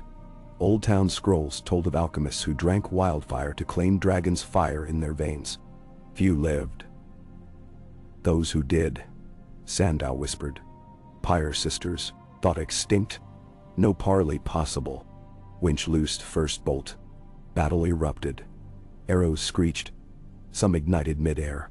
One grazed Skraw's arm, burning cloth but not flesh. Obsidian shards shaved to razor, heated, but cooled quick. Brecka's climbers dropped ropes, descended on storehouses, slashing seals, tossing jars into wet sand to sputter harmless. Maesters directed bucket brigades to douse embers. Sam advanced with Winch toward the Hand of Ash. She moved like dancing flame, staff whirling. A spark leapt from its stone fist, searing Winch's pauldrons. He grunted, rolled aside. Sam thrust Heartsbane, she parried with a staff haft. Obsidian rang against Valyrian steel, showering sparks. Smoke stung eyes, heat suffocated. She hissed words in Valyrian. Zoldrizis, Elsi Morghaltus. Dragons burn, and so shall the dead. Sam answered in the same tongue, shaky but clear. Vorsa Mazvu Brios, Dar. Not while hearts hold. She laughed, lunged. Staff tip cracked Sam's ribs. Breath fled. He dropped to knee. She raised fist stone. Molten veins in her eyes flared bright gold. But before she struck, Scree hurtled from rubble, driving a spear through her calf. She faltered. Sam slashed upward. Heartsbane's dark rainbow edge parted staff from hand in one ringing stroke. The stone fist shattered, spraying black shards that hissed into steam. The woman shrieked as if her soul tore free. Smoke whirled around her and whipped away on sudden wind. When it cleared, only singed robes remained. The yard fell silent, save for crackle of dying fires. Defenders threw down weapons. Those glass-tipped arrows, they had been forced laborers too, many branded. Without their master's whip, fear gave way to surrender. Clytus and Ronal sealed surviving wildfire jars with clay stoppers, rolled them into the sea cave for submersion. Brecka oversaw demolition of the furnace vent. Winch set guards on prisoners. Sandow tended wounded. Sam stood amid ruin, chest bruised, ribs aching, wondering whether the woman had been real flesh or some conjured avatar of wildfire desire. He pocketed one shard of the stone fist. Obsidian fused with translucent green veins. It pulsed faint heat even cold. They sailed home triumphant but wary. Clouds followed, gray and low, hinting fresh winter, though calendar said high summer. Some nights Sam dreamed of amber eyes and pillars of fire. Once he startled awake to see the shard on his desk glowing, only for the glow to fade when touched. At Castle Black, word spread of the hand defeated. Market crowds cheered, rang smithy hammers like bells. Yet Sam sensed tension under celebration. Lordly envoys arriving, sniffing for recompense. Lord Serwyn demanded right to inspect wildfire jars, hinting King's Landing might pay handsomely. Sam refused. Wildfire belonged locked deep. Sansa backed him. Meanwhile, rescued forge workers settled near Molestown in new cottages. Children attended classes taught by Maester Ronald on letters and herb lore. The ash-blond boy, named Arryn, proved quick with numbers. Gilly coached him at the hearth each night. Little Sam called Arryn his brother. Summer wore on. The barley field ripened gold, heavy heads nodding. Sam knelt often, passing palms across grain, listening for Mela's promised song. One dusk he heard faint rustle like distant applause. Harvest soon, but pieces cracks reappeared. 2 nights watch veterans deserted, leaving a letter accusing Sam of betraying vows by coddling savages and queens. A free folk trader was found knifed near Queenscrown, his coin stolen, track leading south toward Flint's Fingerlands. Rumors whispered of a conclave of disaffected northern nobles meeting at Barrowton, citing Sam's soft rot as cause to reinstate rigid borders. Winch kept nightly patrols. Brecca offered warriors as caravan guards. Still, caravans vanished. Twice in a fortnight. Sam feared another hand rising, a fist in steel rather than ash. He resolved to ride to Barrowton, face whispers before they became daggers. He assembled a retinue. Winch, Mila, Ronald, 10 rangers, 5 clan spearwives, Arryn as page. Gilly would remain for harvest. She pressed a woven barley stalk circlet into his pack. "Wear this under helm," she teased. "Crow, crown of plenty." They departed under a sky like tarnished bronze, heat heavy, air humming with gnats. Forest leaves had begun to yellow early, a false autumn bred by strange currents, some said. By the Weeping Water ford they met pilgrims headed north, drawn by tales of Sam's wall market miracles. Sam shared bread. They shared news. Barrowton indeed teemed with banners. Serwyn, stout. Wormwood, minor houses seeking relevance. Lord Grancy's preached that the old gods frowned on mixing crow and wildling blood. Sam's company reached Barrowton on the eve of the harvest moon. The grassy barrows glowed copper in setting sun. The town's timber palisade bristled with archers. At the gate, guards hesitated until Winch displayed royal writ bearing Bran's seal. Even so, Sam felt eyes on Brecca's bone-wired cloak, on Mela's clouded eye, on Arryn's foreign hair. The moot gathered in an old sept converted to council hall. Benches creaked under lords in fur and maids in linen, eyes bright with expectation or suspicion. Lord Serwyn opened. "We thank the Lord Commander for gracing us. Perhaps he'll explain why our patrols find wildlings poaching elk while granaries run bare." Sam answered each charge. Poaching proved a Stark soldier selling permits in secret. Grain shortages from drought, not raids. Caravans vanished due to rogue sellsword bands Sam's cutters had captured. They bore Tallheart sigils bought from scavengers. Proof laid out. Documents, witnesses. Some murmurs softened. Then stepped Lord Grancy's, slim and sharp-bearded. "You wield parchment well, Commander, but parchment cannot bind old gods. Trees whisper unrest. Children of the forest crafted borders for reason." His eyes slid to Arryn. "And children like that bear proof of trespass." Heat climbed Sam's neck. "Children like Arryn bear scars of your indifference. We saved him from burning." Grancy smiled cool. "Yet you bring him as page, cunning. Are we to applaud?" Mela's one good eye flashed. She lifted her switch like omen. "Mock child and you mock seeds. What harvest then?" Laughter rippled scornful. Sam raised hand. "Seeds or swords, my lords. The North may feed nations trading through the wall, or starve defending a boundary none but ghosts remember." Serwyn snorted. "You speak as merchant. I speak as watcher." Sam drew the shard of stone fist, set it on lectern. It flickered, eerie green. Gasps. Dot. This fire would have blackened every crop from Last River to Dreadfort. We fought it with crows and wildlings side by side. Ask yourselves, will border lions stop such flame? Silence. Even Grancy's eyes widened. Sam pressed on, recounting the battle in vivid strokes. Children freed, forge shattered, the woman of wildfire unmade. He passed shards among lords. They recoiled at lingering warmth. We stand on edge of a new world, where forgotten magics wake hungry. We survive together or burn alone. A hush fell thick as peat. Then Lady Munda, stout, gray-haired, pounded cane. I lost grandsons at the long night. I say heed the crow.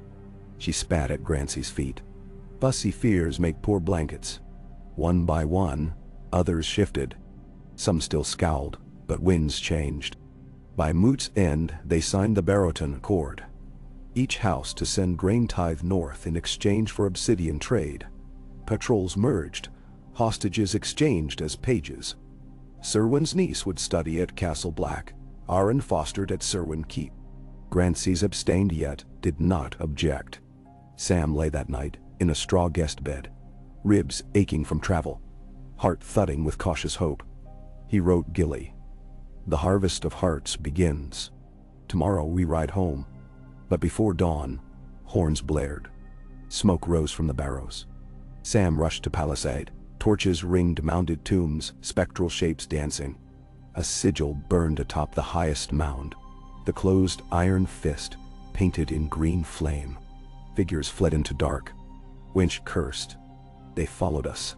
Sam stared at the burning fist silhouette, the shard in his pouch pulsing hot. The hand of ash not dead, only maimed. A message. Fire knows no accords. He clenched railing. Peace must now weather phantom flames.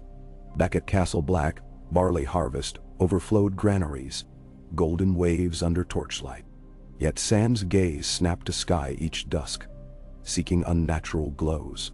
He dispatched spies south and north, sent letters to archmaesters begging lore of pyre sisters, requested dragonglass mining rights from Dragonstone. If wildfire and obsidian birthed terror, perhaps blended differently, they forged defense. Ronal and Sandow toiled in a sealed cellar, experimenting mixing powdered glass with river clay. Result: bricks near impervious to heat. One night, a test wall endured direct green fire jet for 8 breaths before cracking. Progress. Free folk artisans carved wind chimes of obsidian slivers hung over fields. Legend said others loathed such sound. Now they hoped fire's ghosts might too. Breca mounted nightly watch from the king's tower, her bone-wired cloak snapping like vowcloth. Winch drilled recruits from Serwyn in wall mortar, calling them lordlings of the ladder. Amid toil, joy persisted. Little Sam learned letters beside Arryn, reciting maester rhymes. Dragons dance, deer wolves prance, hearts hold hands. Market nights brimmed with music. Then throat songs merged with Karstark fiddles, Night's Watch pipes. Sam danced once, clumsy, laughing, to Gilly's clapping. But dawn after full frost moon, a raven arrived from the Shadow Tower. Wings singed. Message. Blue fires over the fist of the first men. Sam's blood chilled. The fist. Ancient battlefield, top of the world near Frostfangs. Another forge, or a sacrificial pyre. He convened quick council. Winch, Breca, Ronal, Sandow, Mela. Plan emerged. A winter ranging to the fist. Not sea now, but mountain. They would depart after Yule feast. Winch would command Castle Black in Sam's absence. Breca lead expedition ground scouts. Mela Pathseer, Ronal Chronicle. Sandow alchemy. Before leaving, Sam summoned Queen Sansa via Raven. The North walks knife edge between peace and ashes. I march where others fear. Send your blessings. Her reply arrived. A strip of direwolf claw red cloth. Old Stark banner fringe, with a single stitched line. The pack survives. On the night they set forth, Castle Black's watchmen lined the ramparts, torches held high. Free folk thronged the gate, chanting a low, rolling song of sun return. Snow swirled like white petals. Sam rode at column head, heartsbane gleaming. Beside him Aaron, now squire, proudly upright though saddle too large. He looked back at Gilly standing with little Sam and thought of barley loaves, of market laughter, of seeds stirring under snow, waiting spring's warmth. Darkness ahead loomed, but behind burned a hearth none could snuff without facing every united soul who warmed there. Thus they vanished beneath the wall's shadow, torches dwindling, song fading. A fragile procession of wills stronger than steel. Overhead, clouds parted, and between torn shreds the stars watched, cold and distant, yet constant. Sam raised his eyes to them and whispered a vow older than any watch, to guard the living from any night, be it of ice, of fire, or of fear. Then he lowered visor, spurred forward, and the white north swallowed them whole. Dow and day. Delmo. Snow fell in feathery veils as the ranging rode west of the wall, their lantern-lit columns slipping between century pines heavy with frost. At the head Samwell Tarly felt the hush of night settle over Armor's Ridge.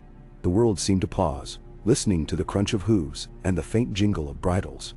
Each rider wore a cloak of mottled gray stitched from crow feathers and wolf fur alike, the patchwork emblem of an alliance still fragile, but hardening in winter's forge. They followed the old ranger road to the Shadow Tower, where blind Maester Hamish greeted them with fingers stained blue from copying dragonglass treatises by lamplight.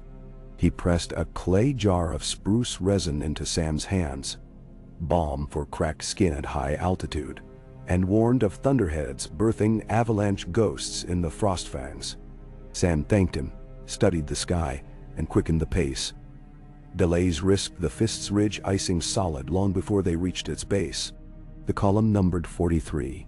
20 Night's Watch veterans under Sir Alador Winch, a dozen free folk climbers commanded by Brecca Bone Watch, 5 maesters, Sandow, Runnel, Clydas, young Molero of the Shadow Tower, and stooped silent Maester Valen whose chain links gleamed red gold, and 4 pages, Aaron Little Hal of Carhold, spirited Silithith. Mela Watereye walked rather than rode, staff tapping, guiding 2 shaggy mountain goats bearing panniers of dried leek cakes and blue vein cheese that could outsmell a dead bear at 30 paces. Sam carried Heartsbane slung across his back and tucked inside his inner breast, the pulsing shard of obsidian wildfire that had once crowned the staff of the Hand of Ash. On calm nights it lay inert, black veins shot with petrified jade.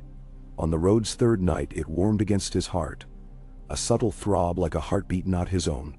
He told no one save Maester Ronel, who chalked careful runes around Sam's tent each dusk, muttering of latent alchemies hungry for living breath. Wind sharpened as they crossed the Milkwater Ford, where an ice dam had burst 2 days before, splintering spruce trunks into javelins. Frost smoke rose from churning eddies. Brecca's climbers strung hemp ropes from spear-shaped stumps to guide horses through waist-deep current.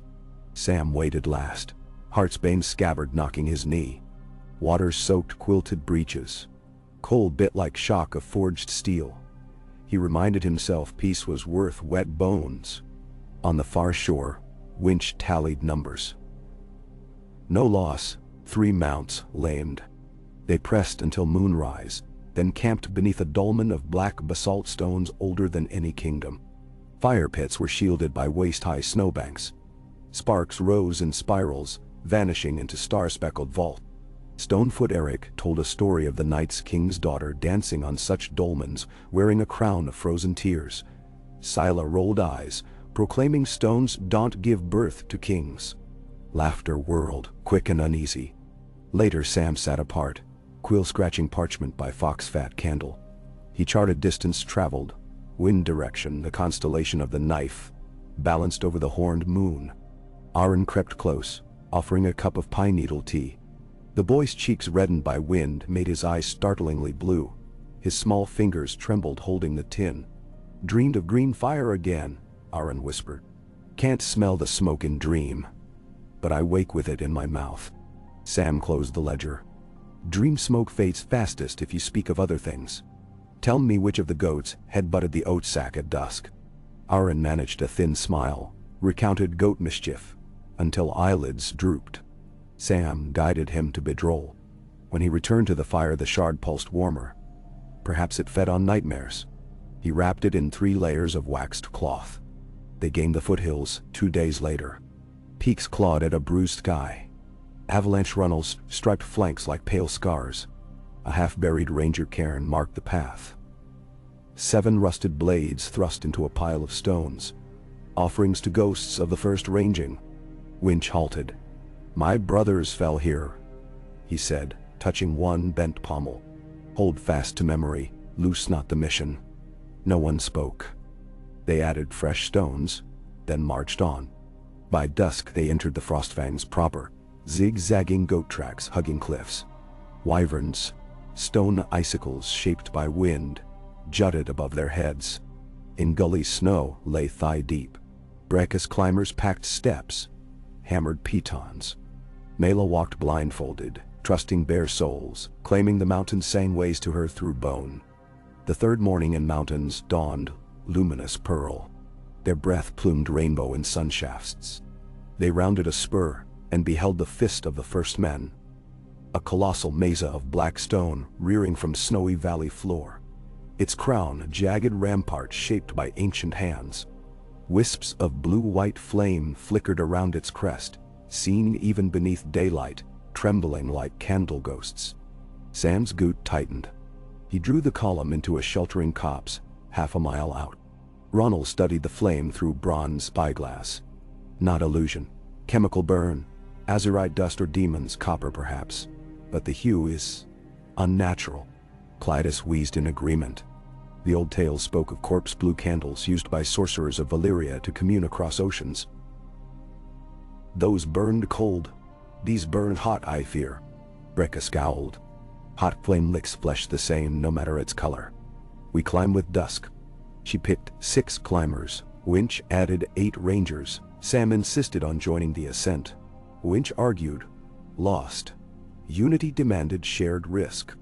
They cached horses in the copse, left the maesters a guard of 5, and advanced across wind-scoured plain where ancient ring-fort stones poked like broken teeth. Shadows stretched long behind them. The blue fire brightened. A low thrumming rose, felt through boots more than heard. Aaron clutched Sam's cloak hem. Snow had drifted against the mesa, forming an angled ramp up 70 yards to the lip. Pitons bit ice. Ropes snaked. Midway Sam slipped, knees slamming rock. Winch hauled him steady with one arm. The blue light spilled over the crest now, washing faces pallid. They mantled onto the summit and froze. The fist's wide plateau was transformed. Rows of iron braziers belched azure flame, arranged in spiral sigils that converged on a squat altar wrought from dragon glass blocks. Around each brazier knelt figures in gray cloaks, chanting low in a harsh tongue. At the altar stood the Hand of Ash returned. No longer the shaved woman Sam had fought, but a man, meteor tall, gaunt, face hidden behind a visor of fused obsidian masking human features. In his gauntleted grip glowed a new staff. Twin fists, one black, one blue, bound by filigree gold that hissed where frost touched it. Sam felt Heartsbane hum at his back as if drawn to the staff's glow. Brecca gestured. 2 climbers flanked left, Winch and Rangers right, encircling brazier lines. The chant built, a wave of guttering syllables. Then the hand lifted the staff. Blue fire roared higher, columning into sky. Ice cracked beneath their feet. Sam stepped forward, voice carrying. "Enough. Stand down." The words felt frail against the roar. But some kneelers looked up. One tore hood free, revealing brand-scarred cheekbones. Former forge slave. Eyes filled with confusion. The hand thrust staff tipped toward Sam. A ribbon of blue flame shot, licking snow at his boots, melting a crescent ditch. Sam raised an arm against heat cold as void yet burning. Heartsbane seemed to lighten, tugging free. Sam drew the sword. Its dark ripples mirrored blue light, drinking it. The ribbon faltered, split around the blade like water around stone. A hush rippled through the chant. Winch loosed the first arrow, fletchings black. It took a brazier guardian and throat. Brecca's spearwives charged. Combat erupted on crisp snow. Blue shadows danced. Sam advanced on the hand. Each step felt like wading against river current. The shard in his breast burned. He ripped the cloth, hurled the shard toward the altar. It struck the dragonglass blocks and splintered, spraying sparks. Blue fire dimmed a heartbeat. The chanting staggered. The hand wheeled, staff sweeping, knocking Sam sprawling. A boot slammed his chest. Visor loomed, reflecting Sam's wide-eyed panic. Aaron's scream rent the air. The boy dashed forward, swinging a torch pilfered from Winch's pack. The hand backhanded him aside. Torch flew, landing within altar spirals, igniting powder, unseen. A flash stormed up, white, then violet. Maester Sandow's voice echoed from the mountain's base. "Get clear!" Sam rolled under the staff swing, scrambled, yanked Aaron by collar as avalanche thunder shook Mesa. But not snow. Dragonglass pillars erupted from ground, shattering braziers, hurling kneelers. Blue flame flickered out. The hand staggered, visor cracked. Behind glass blue eyes flared panicked. Brecca hurled her bone-edged dagger. It sank in the hand's abdomen. Winch sprang, Lonsword ringing off staff haft. Sam lunged too, Heartsbane twin to Winch's stroke. Steel met obsidian gold, sundered it. Twin fists clove apart, one black tumbling free, one blue spinning into the air, landing with hiss as rune's spiral collapsed. The hand toppled amid twisting smoke. Brecca wrenched visor off. A face half melted, features indistinct. Flesh mottled azure. Not man or woman, but something remade. It rasped a single word. Seed. Then expired, flesh cooling like spent coal. Silence took the fist except for groans of wounded. Braziers guttered, died. Winch surveyed, counted losses. 3 rangers dead, 1 climber. 2 kneelers slain by own comrades in confusion. Dozens surrendered once blue fire faded. Sam knelt by Aaron, who coughed but grinned crooked tooth. Smelled smoke again. Real this time. Sam pressed him to chest, relief flooding. They lowered prisoners and dead by rope. Dawn's first rays found the plateau littered with shards of obsidian glazed electric blue. Maester Velen pronounced them sky glass, a rare product of celestial fire-meeting volcanic stone. He gathered fragments into velvet pouches, muttering of forging lenses that might spy beyond mortal sight. In camp below, Sam summoned surviving guardians. Many were unwilling acolytes, seized from ports and holds across the narrow sea, promised power for obeisance. Others, 4 wild-eyed zealots wearing burned sigils of the closed fist, refused speech, staring at Sam as though at an eclipse. Winch bound them for trial. Mela traced the spiral ruins on Sam's map. Die. C-shape, like seed cracked open. She tapped stone. Whatever they birthed here failed, but other seeds wait. Sam studied the plateau, now calm. The threat felt Hydra-headed. Sever 1 hand, 2 regrow. Yet progress gleamed. Slaves freed, allies forged, blue fire quenched. He ordered cairns built for fallen of both flags, set twin saplings of rowan flanking, their roots mingling under stone. Travel home proved grueling. Storms mauled them at giant stair. 2 horses slipped, lost. Blue glass shards glinted inside chests, strapped to sleds. At Snowgate they met couriers, Castle Black safe, barley ground into flour. But Queen's Crown Market burned, culprit unknown. Sam quickened march. They arrived to hear details.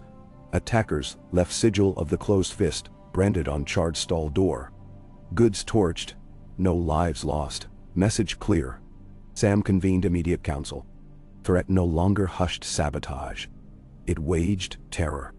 Maester Ronald presented theory. The hand cult believed dragonglass wildfire mixture could free dragon seed dormant in certain souls, granting them power akin to Valyrians. They sought children of many lineages, hence kidnappings. The blue flame rituals were attempts to kindle that seed. Failure killed many, twisted few Juau. Success remained unproven. Sam felt bile. Children used as kindling. The hall echoed his whispered disgust. We end this cult root and branch. Strategy formed. Garrison markets with mixed guards. Deploy Raven-sided patrols along coast. Reward informants. Embargo shipments of brimstone, copper salts, obsidian dust south of Last River. Queen Sansa dispatched her wolf banners to sweep inland holdfasts. Braca's clans blanketed Frostfields, eyes sharp. Summer brewed storms, none could quell. A heat wave bore down. Rivers shrank. Crops wilted despite irrigation trenches. Some small folk muttered the gods disliked free folk in the gift. Sam walked fields daily, sleeves rolled, demonstrating seeds could thrive if men set aside blame and hauled buckets. One dusk he collapsed near the barley ridge, vision tunneling. Gilly knelt frantic. Maester Sandow bled him, bled again. Heat sickness and unspoken strain. 10 days Sam convalesced, hearing castle bustle through fever haze. Arryn read aloud scrolls of farm wisdom. Little Sam laid cool cloths. At last, Sam rose, weaker, renewed by humility. A commander's flame must temper, not consume. News arrived from White Harbor. A merchant cog seized carrying barrels of green liquid, labeled Sea Dye, testing proved wildfire dragonglass slurry. Crew confessed port of origin. Gulltown in the Vale. Lord Jan Royce vowed purge. Cult seeds traveled wide indeed. A desperate blade-edge winter cracked at first frost early. Blizzards howled by the moon of the Turncloak. Yet Sam felt quiet hope. Stores brimmed with harvest granaries. New glass brick kilns stood ready to shield markets from flame. He oversaw drilling of fire-ward cisterns atop wall towers. Tanks lined with sky-glass tiles, able to drop sheets of water down ice face. Queen Sansa visited for Yule feast, marveling at changes. A roofed square alive with lanterns, twin statues at gate, ancient crow in black marble clasping hand of free folk hunter, carved from weirwood root. Winch and Braca toasted alongside. Even stiff Lord Serwyn drank salt butter rum with thens. Sam recited harvest figures. Barley doubled, trade caravans tripled. Flood of refugees, south slowed by opportunity north. In the small hours Sansa and Sam paced ramparts. She listened as he spoke of cult flickers still haunting remote valleys, of dreams he had where hands reached through walls of fire, of his fear hearts may tire of vigilance. She placed a gloved hand on Heartsbane's pommel. Legends say Valyrian blades remember owners, she told him. Let the sword remember your courage. Let you remember rest. Share, command. She proposed Winch promoted to Marshal of the Wall, Braca Warden of the Gift. Sam accepted with relief. Spring of the third year dawned with pink skies. Snow melted in silver ribbons. Sam delivered bread, baked from first mixed seed rye barley. Broke loaf atop the Bridge of Skulls with Mela, chanting seed blessings. Children, Crow, Clan, and Southron scattered crumbs to ravens, who swept down cawing approval, though the closed fist sigil would surface again, scrawled on outhouse doors in Flint's finger, whispered in gullies where smoke tasted unnatural. Each time it flickered, Sam's people answered. Every market now held watch bells, tuned pitch that shattered blue glass. Every caravan carried pails of chalk dust to smother flame. And parents named babes after both Crow and free heroes. Aladur, Bricasno, Arena, Tarlin. So hope seeded itself, stubborn as alpine lichen. Years later Balladeers would sing of Samwell the peacemaker who forged bread from battle, who taught a wall to welcome rather than ward. They would gloss over nights he woke sweating, hands seeking a shard no longer warm, or mornings he walked burnt timber where cult embers had licked. But the truth pulsed in each loaf, each lantern, each child's laugh under ice shadow. Peace was a harvest resown each season, and its guardian must wield both pen and steel, both mercy and unyielding will. On the anniversary of the fist, Sam climbed the wall alone. Wind smelled of distant pine smoke, of thaw, of possibility. He set a blue glass shard in a niche of ice, letting dawn's light transmute it to harmless azure glow. Perhaps reminders were needed. Dangers conquered, dangers dormant. He pressed fingers to cold crystal. Hold, he murmured. not to the glass but to the realm sprawling beyond. From the frost fangs to the shivering sea, from Skagos's jagged coasts to foothills of the hills of Nori, the land breathed. Somewhere hands of ash still schemed, but hearths multiplied faster. Sam smiled, turned, and descended toward the scent of fresh barley bread drifting from Castle Black's kitchens, where Gilly and little Sam waited, where Aaron practiced sums, where Winch drill sergeant bellowed, and where Brecca's voice rose in a new song that blended free folk wail with Southron refrain, anthem of a wall reborn as roaring hearth. And beneath that hearth, in storeroom vaults sealed by glass, brick, and iron, slept the broken fists of Wildfire Stone, silent, contained, yet kept as warning, for only a fool forgets that fire fed yesterday will hunger tomorrow. Samwell Tarly, once a self-professed coward, stood sentinel over that knowledge and over the fragile peace he had dared to seed in the snow, tending it as any good farmer would, pruning rot, watering hope, and trusting that with steadfast hands and patient hearts, even the coldest earth can bloom. Ka, Mwinda. Wind lashed the heights of the wall as if to test each block and timber Samwell Tarly's new order had placed. Above Castle Black, the sun rolled low and ruddy along the horizon, blurring the line between ice and sky. And the banners, plain black, white, and gray, woven together into the new sigil of the watch, snapped and twisted, their meaning both clear and defiant. We are not what we were. Sam stood wrapped in a cloak of crow feathers, lined with undyed wool, watching the east as his breath steamed out. He listened, not for enemy horns, nor for the brittle, ghostly crackle of blue fire, but for the music of ordinary life beneath the ramparts. It rose from the yard, a mingling of free folk and crows, of grain haulers singing in 3 dialects, of the bell from the new hall that called all to market, of laughter and quarrels, and the ring of steel upon steel as the young train. There was hope in it, but Sam knew hope's price. He descended to the yard, boots crunching on new-laid gravel. Children ran between the feet of armored guards, weaving games out of old taboos. Gilly supervised the smallest, Aaron by her side, little Sam tugging at her skirts. Brecca Bonewatch, the free folk warden of the gift, had just emerged from the stables, frost limbing the edge of her wolfskin hood. Scouts back from the Barrowlands, Brecca reported, her northern accent thickened by years among southern kin. No sign of blue fire, just cinders, old and cold. And the market at Queenscrown? Sam asked. Stands with twice the trade as last moon, Brecca said, grinning sharp. A Manderley merchant paid double for goatskin and dried trout. He left with a skin of that foul then whiskey. Said it'll warm Old Town's bones. Now. Sam grinned, some of his tension slipping.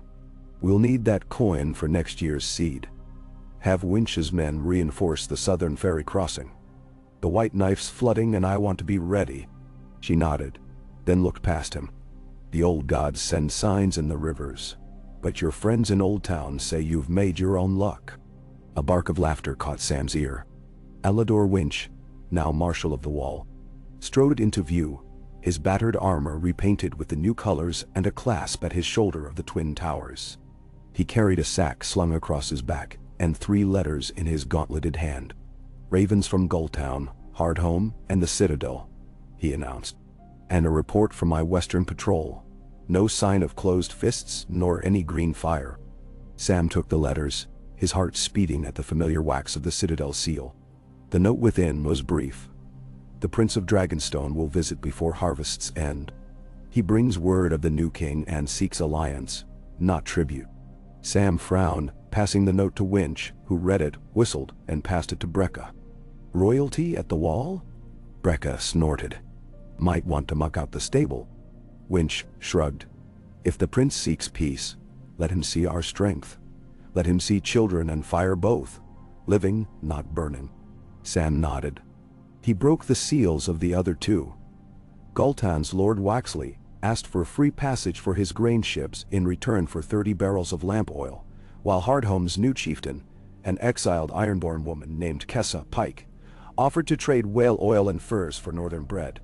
We'll answer both with welcome, Sam decided. We'll show them the market, the fields, the forge, the barracks, and the school. Let them see what peace buys. Mais tempérament. And the prince? Winch asked. Escort him with banners flying. No secrets.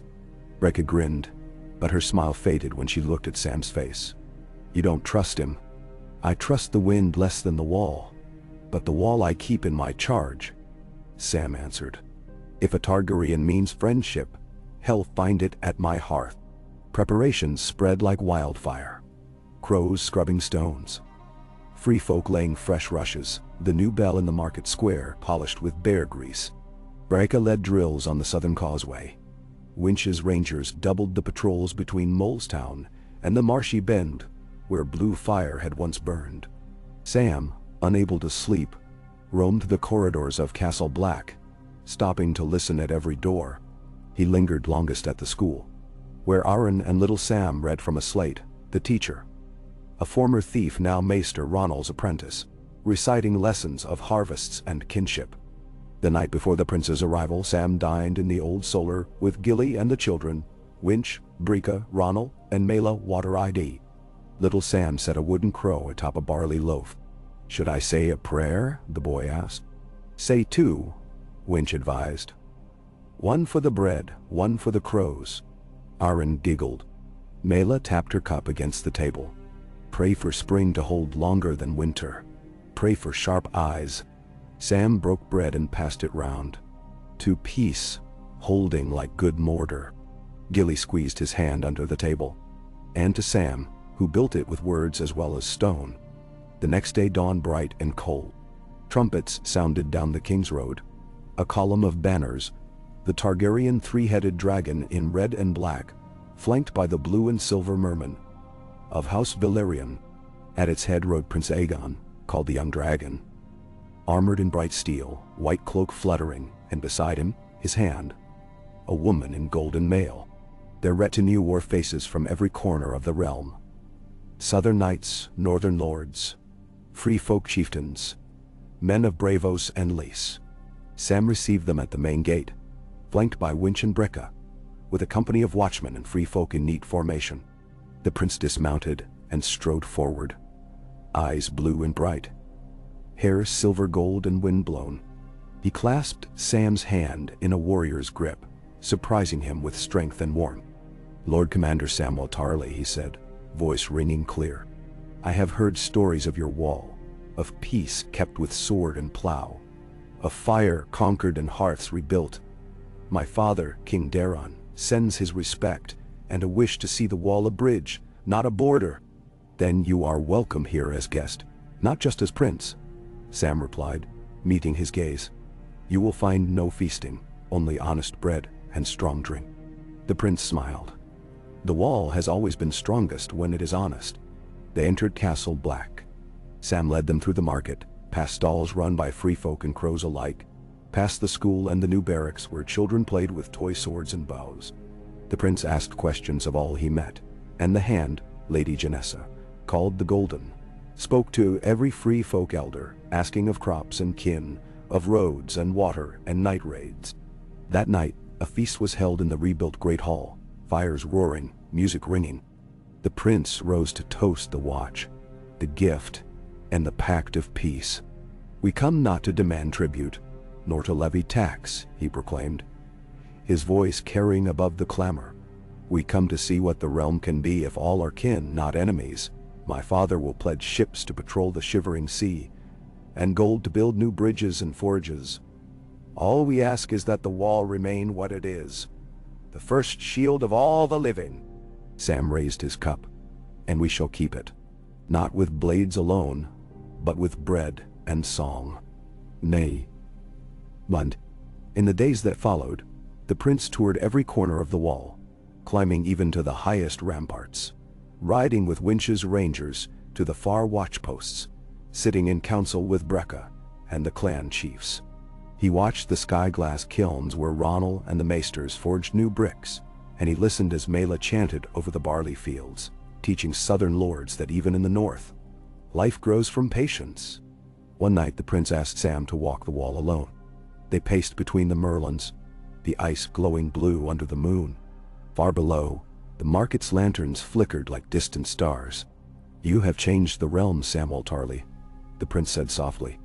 "I was raised on tales of monsters in the snow, of crows and wildlings fighting for scraps.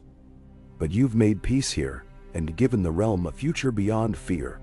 Sam felt the old weight of dread, the memory of days when the wall's only promise was death or exile. He shook his head. "Peace is a garden, Your Grace. It needs tending every day. The old monsters aren't all dead. There are those who would burn all this down for pride or for profit. There are still blue fires in hidden places, and the hand of ash may rise again." "Nimn and Dutianoir." The prince looked east, where the sky began to pale. "Then let us stand together. Let the wall be more than a barrier. Let it be the bridge." Sam nodded. "Let it be both. And neither." They stood in silence as the sun rose, the ice blazing gold and crimson. The weeks turned, and the prince returned south with a promise of ships and coin. Queen Sansa wrote from Winterfell, pledging her support, sending engineers to study the glass brick kilns and masons to learn free folk drystone craft. At Hardhome, Kessa Pike sent a cargo of whale oil and fine furs, and at Gulltown, Waxley's grain ships arrived laden with rye, oats, and barley for the new season's fields. But not all news was good. In the hills near the last river, a patrol vanished, and the ground was found scorched, marked with the sigil of the closed fist, hand of ash, still lurking, still watching. Sam sent Winch and Brecca to sweep the valleys and doubled the market guards. At the council, he warned all. Peace is not a wall you build and walk away. It is a fire that must be watched. Desi. When the next raid came, it was subtle. A caravan ambushed at dusk. The wagons burned, but no bodies left behind, only the shattered pottery of a blue glass brazier. The pattern was clear. The hand of ash was recruiting, but not in numbers. In whispers, in threats, in the promise of old power to the desperate and the proud. Sam called a conclave in the rebuilt Shield Hall.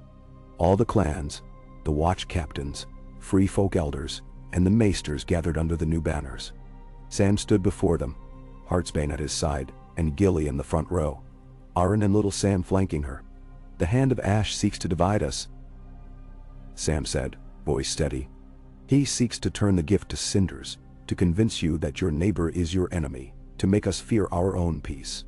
But look around. The watch is no longer just black cloaks, nor the gift just a southern lord's promise. It is your home, all of you. We will not answer blue fire with fire, nor terror with cruelty. We will answer with unity." Brecca stood beside him, raising her hand. "I have led spears from the woods and the wild. My folk know how to fight. But here, I learned how to plant, how to trade, how to trust. The hand of ash wants us to forget that. We won." Winch pounded his gauntlet on the table. "Let them come. This is our wall now. Let them try and break it." The hall erupted in shouts, some defiant, some fearful, but all together. Maester Ronald wrote it down for the citadel. Never before have so many peoples, so many rival bloods, spoken as one at the wall. The year waned, and the first snow came late but heavy. Sam patrolled the fields with Arryn, watching the children, Crow, Clan, and Southron, play at war and peace in the drifts.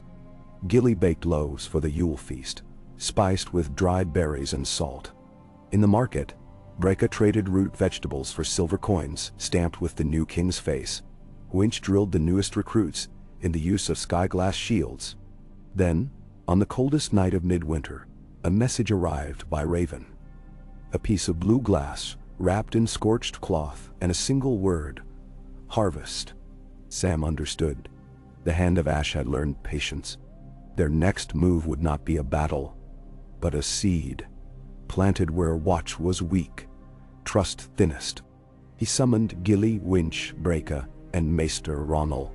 "We cannot wait for fire to come to us. We must go to them." Brecca volunteered her best scouts. Winch readied a ranging party. Ronald packed ink and vellum, and Mela Water-Eye traced the old runes of seeking. Before Sam set out, he walked the wall one last time. Below, the fields lay white and still.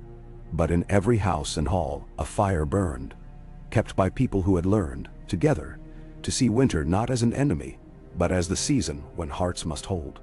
Sam placed his hand on the ice and whispered, "Hold fast. I will return." He rode out with his chosen company, across the white and wind-scoured wastes, searching not only for blue fire or hand of ash, but for every small hope and fear that could be twisted into hatred. In every village he listened. In every camp he broke bread. He reminded them, peace is not the absence of enemies, but the presence of neighbors. As the months passed, the pattern grew clear. The hand of ash sent agents to the loneliest crofts, to the coldest forges, to the malcontents and the grieving. Each time, Sam's rangers and Brecca's spearwives found them, offered not threat but aid, grain, news, a place at the wall's hearth. Few refused. The cult dwindled, starved of new blood, turning at last to banditry and fading, bit by bit, beneath the new unity of the realm. When Sam returned to Castle Black with the first green buds of spring, he found Gilly waiting by the gate, little Sam running to meet him, Aron waving from atop the wall. Winch and Brecca saluted from the ramparts, Maester Ronald holding aloft a new chronicle, the rebirth of the wall, dedicated to Stay Evelynjich, the shield that became a bridge. In the years that followed, the threat of blue fire became legend, a lesson told to children when the wind howled. The wall stood, not as a border, but as a monument to peace, built stone by stone, and day by day, by the hands of those who had once been enemies. And at each Yule, Sam broke the first loaf at the Bridge of Skulls, the crack echoing down the ramparts and out across the snow, reminding all who listened that peace, like bread, is never given, only made, and made again with every sunrise that glimmers off the wall. The wall held. The peace held. And Samwell Tarly, once afraid of every shadow, learned to meet the dawn without fear, trusting that so long as even one soul believed in unity, winter could never truly win. Nay. Dawn crept up the face of the wall, turning blue-white stone to golden shadow. The wind moaned, low and constant, as it always had.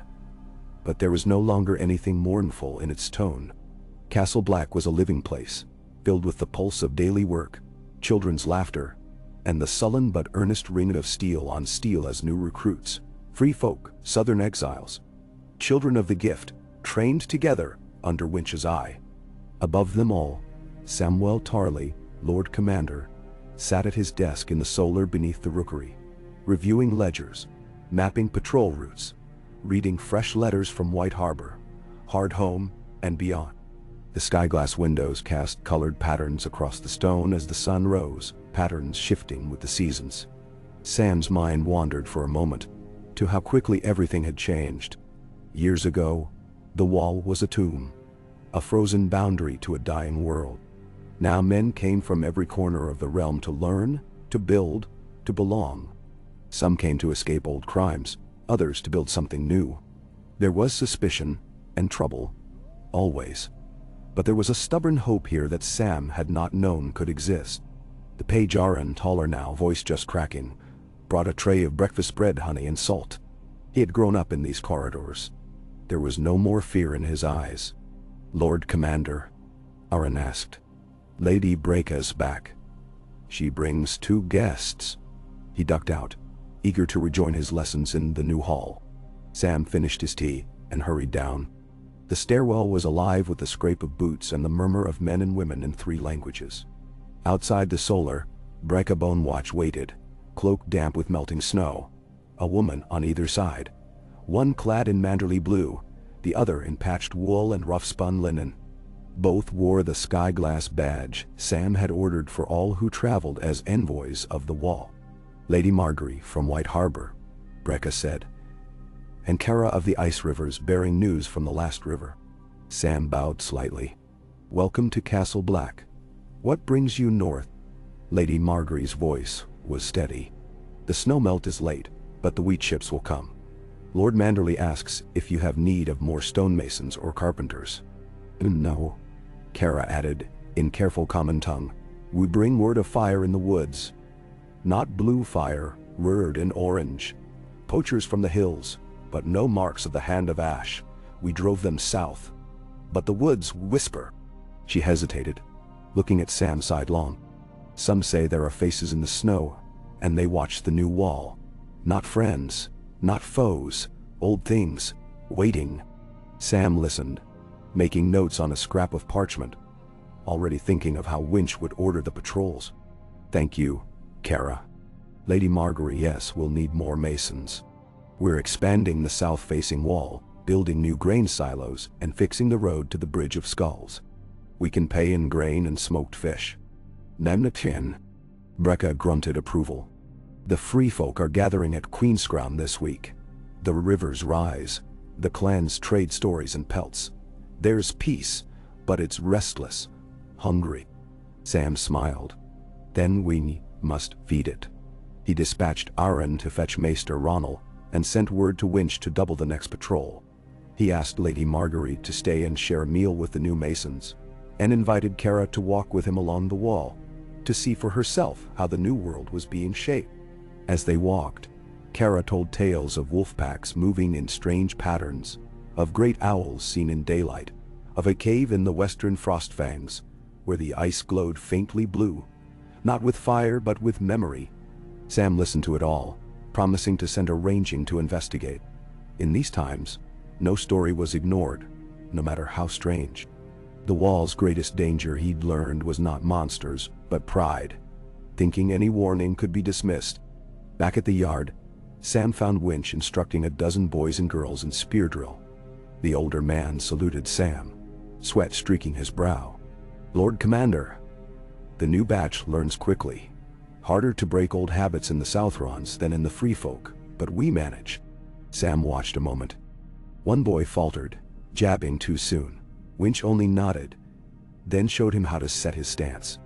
Kindness is a stronger weapon than any blade, Winch. Sam murmured. Winch only grunted, but Sam caught the glimmer of pride in his eyes.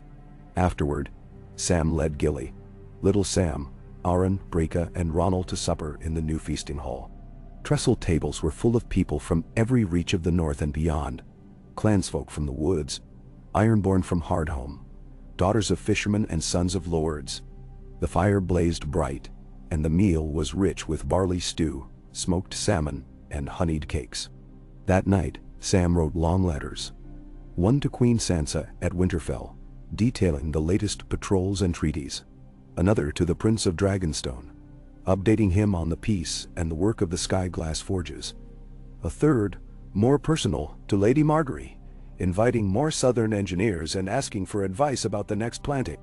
He finished at last by the candle's dying light, whispering to Gilly, now curled beside him, breathing soft, that the night felt lighter than any he remembered.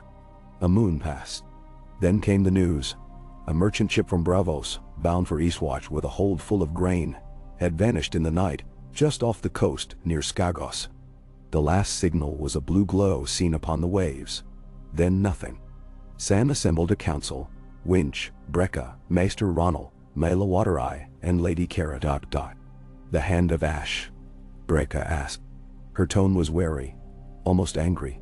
I thought their last embers were cold. Winch was already drawing maps, tracing possible routes for the rescue ships. Might be a false flag, or a test. We'll need fast boats and sharp eyes. Ronald scowled. The last cultists we caught claimed a new leader, someone called the Cold Flame. They spoke of power hidden beneath the sea, of blue fire that rises from the deep. Mela, who almost never spoke in council, said softly, Old things stir. You've built a fire here, but outside your hearth the ice still remembers. Sam's heart thudded with dread and excitement. We cannot let fear rule us. The Watch will answer. Brecca, assemble the climbers and the best free folk scouts. Winch, prepare 2 ships, quiet, swift. Maester Ronald, gather lanterns, skyglass, all we have learned about blue fire and its enemies. We go at dawn. Namin? Gilly met him later by the ramparts, holding his hands. You always come back to me, she whispered. You always find your way through. I'll wait, but I'll worry. He kissed her gently. This wall stands because you waited. And because you loved me, I'll always come home." Before the rising sun, the company set out by sea. Winch at the helm, Brecca and her spearwives crouched in the prow, Ronald and Kara tending the lanterns, Aaron bundled in furs at Sam's side. They sailed into the wind, following the line of the coast, eyes searching for any flicker of unnatural light. The sky was gray, the waves steel bright. Half a day out from Eastwatch, they found the wreckage, planks scorched black, barrels burst open, grain swirling in the water. A foul-smelling fog hung over the place. No bodies, no sign of life. Only a shard of blue glass wedged into the mast, and the sigil of the closed fist painted in tar. Ronald fished the glass from the wreck and examined it, brow furrowed. Colder than last time. More brittle. Not the old alchemy, but something new. "See here." He pointed at a hairline crack, where a trace of white crystal veined the blue, glowing faintly. Salt. Sea magic. The old Valyrians never worked with this. As night fell, Mela pointed at the horizon. "There. Look." A faint blue shimmer undulated under the water, like an aurora submerged. It pulsed once, then faded. Sam felt the old terror grip him, but he mastered it. "We can't face what we can't understand. We go back. We study. We prepare. We don't panic." They returned to Castle Black, bearing the shard, and set Maester Ronald and the others to study it. Kara organized new sea patrols, and Brecca sent word to every clan on the coast. "Watch the waves. Trust no blue light. Report every stranger." For weeks, nothing happened. Trade resumed, grain arrived, the Skyglass forges hummed. Gilly planted the first beans in the thawed garden, and Sam spent evenings reading with little Sam and Aaron. Winch drilled new recruits. The peace held, though everyone felt a waiting tension, as if the world held its breath. Then, late in the third week, a party of fishers from Hardhome came to the gate at dawn, wild-eyed and shaking. "The ice is melting," they said, "and something beneath the sea is singing." Sam called council again. This time he included not just his usual advisors, but also Lady Margaery, a dozen free folk elders, 3 maesters, and 2 of the best Braavosi navigators. He explained the news and passed the blue glass shard around the table. Ronald had set it atop a copper plate, and as each person touched it, it sparked with faint blue-white fire, as if testing them. "Salt and smoke," Mela murmured. "The last time the world changed, it began with salt and smoke." Sam turned to the Braavosi, who shrugged, uneasy. "There are old legends, of frozen krakens and blue-eyed whales, of lights beneath the sea that steal the minds of sailors. But who can say?" Winch drew a long breath. "If it comes from the sea, we need the ships ready. Patrols, signal fires at every harbor." Brecca said, "If it can walk the land, we need skyglass at every gate and fire baskets along the wall." Sam nodded. "We'll do both. But we will not cower.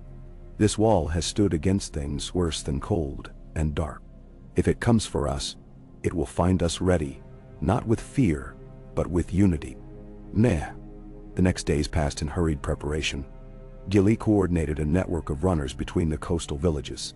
The Skyglass forges ran day and night, turning out lanterns and bricks. Brecca's clans and the Watch built new fire towers from driftwood and iron, lighting signal pyres every 5 miles along the coast. Winch sent his best riders up and down the shore. Lady Margaery returned to White Harbor, promising more ships. One night when the moon was dark, the first song rose out of the sea, a wailing, keening sound, felt in the bones more than heard. The air turned cold and sharp. Blue lights shimmered in the fog, and from the water, shadows moved. Too many arms, too many eyes. The old nightmares made real. Sam climbed the wall at the hour before dawn, Aaron and Winch at his side. They saw the blue glow shapes slithering over the ice, but the skyglass lanterns shone brighter, repelling them. Arrows tipped with dragon glass scattered the shapes, and as the sky turned pale, the shadows withdrew, leaving only silence and the memory of fear. At council, Ronald said, "The hand of ash is gone, but something else has woken. The cold flame, the blue fire, whatever you call it, It is testing us. Sam stood and spoke, voice strong and clear, echoing down the halls and over the battlements. We are tested every winter, every year. But this wall stands because we do not stand alone. We will not give in to dread. We will not turn on one another. We will face whatever comes as kin, not as enemies. We have done it before, and we will do it again. Nandini. The days that followed were tense, but the blue fire never breached the wall. The signals held, the fields grew green as spring settled. The shadows faded, first slowly, then not at all. Years passed, and the world changed further still. The wall was no longer only a defense, but a gateway to the North's riches, its trade, and its new kind of peace. Sam grew older, gray in his beard, his voice softer, but never less respected. Arn became the first ranger to serve both the Watch and the clans, known as the Bridge Keeper. Winch retired, his name sung at every hearth. Reka was remembered as the Warden of the Gift, beloved in North and clan both. Sam wrote the chronicles and taught children of every house and clan. He watched Gilly and little Sam plant new orchards, watched Erin marry a Bear Island woman and bring her children to the castle. The Skyglass forges continued to burn, but the fire never again threatened to consume the land. And each year at Yule, when the longest night seemed too long to bear, Sam led the people to the Bridge of Skulls, broke bread, and reminded them that the wall was never only a shield or a sword but a promise. A promise that no matter the darkness, so long as people stood together, hope could not be drowned, nor peace burned away. One last time near the end of his days, Sam climbed the wall at dawn, watching the sun gild the fields, the market, the distant forests. He thought of his journey. The coward who became a leader, the outcast who built a new family, the wall that became a hearth. He smiled, warm despite the cold, and whispered, "Let it hold." And it did. Through storm and fire, through dread and change, the wall held, and peace flourished. Because Samwell Tarly, and all those who followed, chose to build and to trust, and to hope, no matter what shadow rose from the snow. Cha, Pine K. Sunrise lingered in the violet haze beyond the wall, as Samwell Tarly stood upon the east rampart, gloved hands folded on Heartsbane's pommel, surveying the world he had helped bring to life. A brisk wind pulled at his cloak, dark, dignified, trimmed in silver now, the badge of Lord Commander and Peacemaker both. And he breathed in the mingled scents of frost and distant pine, smoke from 100 village hearths, the tang of the sea somewhere far east. Below him, the new market at Castle Black bustled even at this hour. Free folk in their patchwork furs haggled with fishermen from Eastwatch. Maester's apprentices oversaw scribes copying charter rolls for the south. Children darted among stacks of lumber, bound for the river. Sam listened, feeling the quiet joy of a world remade from the bones of the old. Yet there was never stillness, not truly. Over years, peace became a living, breathing thing. Its heart steady, but never immune to fever. Even as harvests flourished and caravans traversed the gift, dangers shifted, tested, retreated, re-emerged like the wind. Sam knew that the past, and the North, never quite left anyone alone. In every stronghold and clan camp, even as old animosities waned, a question lingered in wary eyes. How long could peace endure? The answer was in the work, constant, humble, relentless. On a dawn like this, Sam welcomed a delegation from Skagos. Their longboat rode high in the ice-flecked bay, prow carved in the shape of a unicorn's head, sail patched in green and white.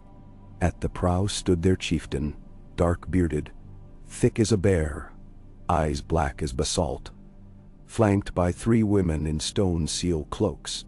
They bore gifts: slabs of whale meat, carved soapstone, barrels of brine kelp.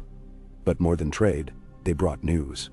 In the great hall, amid steam rising from the new stone hearth, the Skagosi chieftain knelt. "My lord, our coast runs red with plankton. Fish grow thin, whales flee. In the far coves, blue lights gather. Coast fires, dancing on black sand. Sometimes men vanish.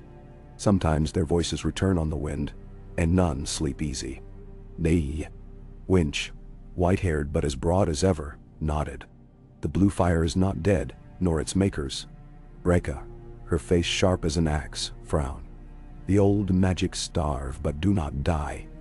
Each winter, the world forgets, and each spring, something remembers. Sam stood. We have learned what their fire cannot abide. Dragonglass, skyglass, hearth flame, unity. We will teach you, and you, teach us the ways of your tides and winds. Let Skagos stand with us in the circle. Nam the ones.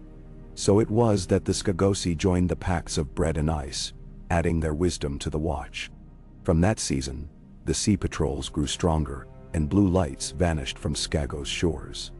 Each year the chieftain sent 2 sons or daughters to Castle Black to learn and to teach, and the wall's song gained a new cadence. Months passed in measured labor. A spring, unlike any in memory, followed, late snows yielding to a riot of flowers across the gift. Barley swelling high, bees thick about the orchards. Sam spent his days overseeing repairs to the ancient bridge at Queen's Crown, his evenings in council with Winch and Breka, his nights in the solar with Gilly and the children. But even in seasons of plenty, peace must be kept with vigilance. In the deeps of the Wolf's Wood, a small folk family vanished, carts overturned, animals found unharmed, only strange circular marks pressed into the earth. A ranger from Deep Lake reported a voice in the mist, speaking in an unknown tongue. At Eastwatch, a green fire blazed at the water's edge for a single night, then vanished. Maester Ronald led the investigation, deploying his best scribes and apprentice mages. With Breka's spearwives and 3 of Winch's rangers, they traced the marks and the vanished family, following clues through old barrows and half-forgotten watchposts. What they found was not an enemy, but a lone wanderer. A woman in tattered silks, eyes the color of old glass, claiming to hail from a city under the sea. Her words, when translated by Mela, told of a kingdom drowned by its own ambition, ruled by blue flame and broken promises. She asked sanctuary, and Sam, remembering his own rescue, offered her bread and salt. Her tale spread, and old stories woke in the hearts of the people. A warning, a memory, a reminder that peace was not only walls, but the welcome within. The years accumulated, slow and dense as snow on the wall.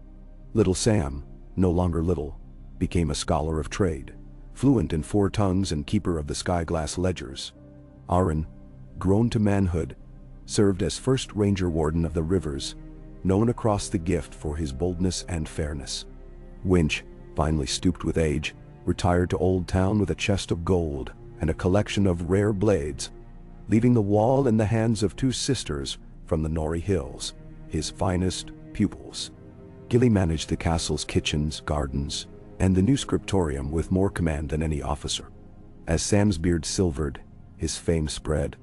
Ambassadors from Bravos, Loreth, and Lys came to see the market town on the edge of the world, to ask how the North had survived so much, to study the fire towers and Skyglass, and most of all, to learn how peace could endure where once only death had ruled. It was not an answer Sam could ever give in words. He pointed to the fields, to the bridges over the rivers, to the classrooms, and the nightly hearth at the Bridge of Skulls, and let the proof be seen, not spoken. Trouble still flickered. A gang of horse thieves from south of the Neck tried to raid the market, but were caught by a band of children, Bear Islanders and free folk alike, who raised the alarm, foiling the plot before a sword was drawn. On the shivering sea, a whaler from Hardhome vanished for a fortnight. When found, the crew spoke of a ship of blue fire, but none could agree on what they'd truly seen. Old men claimed it was the cold flame returned. Young men said it was a trick of moonlight and fear. Sam treated each incident with patient investigation, never mockery or panic. At council, Breka often reminded them, monsters grow from wounds left untended. Let none fester. Mela, whose hair was now more white than black, taught children songs to calm their fears and to recognize blue fire's false beauty. In autumn, a letter arrived from the king's hand at King's Landing, requesting that Sam travel south to advise the crown on border disputes. and the growing restlessness in the Riverlands. Sam journeyed with Gilly, Aaron, and Ronald, leaving Brecca as acting commander. They found a court torn by old ambitions, proud men jealously guarding what was theirs, fearing what they did not know. Sam counseled patience and unity, telling stories of the gift, of the cold and the dark, and how only bread broken together had preserved the North. Some laughed, but more listened. The king himself asked Sam to draft the new Treaty of the Rivers, a document that would become legend for its simplicity and wisdom. Where peace is wanted, it must be made by the hands of those who eat the same bread. When Sam returned north, the wall and the gift were deep in winter again. Snow drifted in mounds against the ramparts. The market was quieter, but the school halls rang with voices, and in the courtyards, the children sculpted figures in snow, some shaped as crows, some as wolves, some as the ancient giants. Sam spent long nights by the fire with Gilly, feeling a peace deeper than any he'd known. Late one night, Brecca brought him to the wall's east tower. There on the coldest stone burned a single blue flame, faint, wavering, yet very real. Sam stared at it, then drew Heartsbane, touching its tip to the fire. The flame flickered, danced, and finally guttered out, leaving only a blackened trace. "Is it ended?" Brecca asked softly. Sam shook his head. "No, Dot. But it is answered. The wall holds, not because of stone or steel, but because we do not let fear rule us. That is what endures." In his final years, Sam wrote the last volumes of his history, weaving together every tale and lesson, every hardship and triumph, every sorrow and small joy. He named it the Chronicle of the Wall Reborn, and in it he wrote not of battles, but of bread shared, of justice measured out in council, of the slow, hard work of trust. When Sam died peacefully, with Gilly's hand in his and the dawn just breaking, the wall stood stronger than ever, no longer just a shield, but a bridge. The old banners hung above his bier, but the people carried new ones. The crow and the wolf entwined, the barley sheaf and the spear. Little Sam, now Maester Samuel of the Wall, presided over the ceremony, reading from his father's own words. Peace is not the silence after victory, but the song of those who have suffered and chosen hope instead. Aaron led the company to the Bridge of Skulls, where they broke the first bread of the new spring, sharing it with every traveler and trader, every child and elder, every friend and former foe. The wall endured, not just as stone, but as memory, as promise, as a living, breathing testament that no matter how many times the cold and the dark rose, so too could the dawn. In time, when travelers came to the edge of the world and asked what made the North endure, they were told not of the old magic, nor of the blue fire, but of Samwell Tarly, and of all those who had chosen, each day, in every season, to hold fast, to break bread, to build a peace strong enough to weather any storm. So it was that the wall became the world's hearth, and the world's hope, its flame tended forever by those who believed that even in the deepest winter, the work of peace would never end. Ejai and Shirei. Mists crawled over the new gift as another spring dawn broke, the sky awash of pewter and rose above the snowy ramparts. Samwell Tarly's name was spoken in every hearth and hall from White Harbor to Hardhome, from Skagos to the hills where giants were only a memory. Years had passed since he first commanded the wall, years in which peace had become tradition. Distrust had become caution, and caution had finally become a kind of quiet, persistent trust. Yet Sam knew as well as any maester. In the north, every thaw held the threat of another freeze, and every spring's hope must be earned again. It was Aaron's voice, deep now and sure, that called Sam from his morning reverie. The boy who once clung to his cloak was now a grown man, scarred but strong, with hair the dark gold of old Barroton and eyes like sky glass. He found Sam standing on the western rampart, watching frost melt from the stonework and the first ravens wheel out from the rookery. "They've come, Sam," Aaron said, gesturing with his staff. "The envoys from the Riverlands, and the Lysine trader, and the free folk chieftain from Frostfang's End." The hall's filling up. Sam smiled, hands folded over his broad belly. He'd grown softer in age but not slower. He took Aaron's arm, and together they descended. Below, the wall's yard was busy. Traders unloading southern cheese and barrels of salt. Nori and Flint men in heavy wool, exchanging news of the coast. Free folk spearwives arguing about the price of sheep. The new-built hall, broader and lower than the old keep, was lit with hundreds of candles and heated by 4 hearths. Smoke from greenwood and peat mingled in the rafters, lending a sharp, sweet tang to the air. Inside, Breaka Bone Watch presided at the high table, cloak dark with rain, her iron-banded staff across her knees. Lady Margaery, once of White Harbor, now of Castle Black, sipped tea by the fire. Maester Ronal, balding and broad, hunched over a ledger. The Lessene, a sharp-faced woman with rings of gold on every finger, nodded to Sam as he entered. Beside her, the Frostfang chieftain, enormous and bearded, grinned over a cup of beer. Sam raised a hand. "Friends, welcome.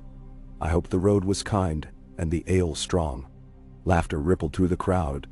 The Lessene trader, Syra, stood and bowed. "You keep a fine hearth, Lord Samwell, and a fine market. But word from the east is troubling. Ships from the Jade Sea report blue fires in the fog. Not as in the old tales, not ice, not cult, but wrongness. Whole vessels adrift, their wood glassy. The Bravosi fear to pass, and my captains say the sea is colder." The Frostfang chieftain spoke, voice booming. "Our fishers see blue shapes in the deep.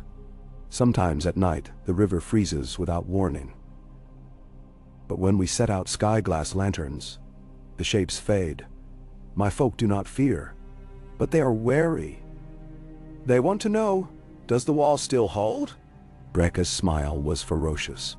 "The wall holds, but so does the world. It's not only stone and ice, it's people, markets, families. It's this." She rapped her staff on the floor. "We don't let fear drive us apart." Sam nodded. "We know the blue fire. We fought its light before and beaten it. But each time it returns, it tries a new shape, a new trick.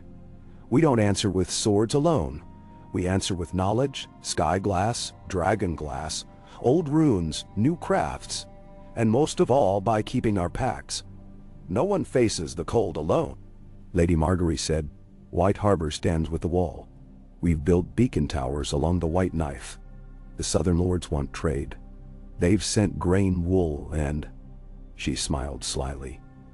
"A septon in case you ever wish to marry again, Sam." Sam flushed, laughter echoing. "Tell them I'm wedded to the wall." Ronald looked up from his ledger. "The Skyglass forges run well. We've sent samples to Old Town and to Dragonstone. The Targaryens wish to learn our method. They offer aid if needed, though I think they mostly want to know our secrets." Sam said, "We'll share what helps. Not all, but enough. If the realm stands strong, so do we." "No." As the meeting ended and food and drink flowed, Sam moved among his guests, listening more than speaking. He found Aaron by the market stalls, talking with 2 young Karstark traders and a girl from the Thens. They were planning a new road to the far north, a trade route that would cross rivers on pontoon bridges of timber and skyglass. "Will it work?" Aaron asked as Sam drew near. Sam looked at the map. "Dice. It will, if you trust each other and prepare for the thaw and the freeze. Trust the people who know the land.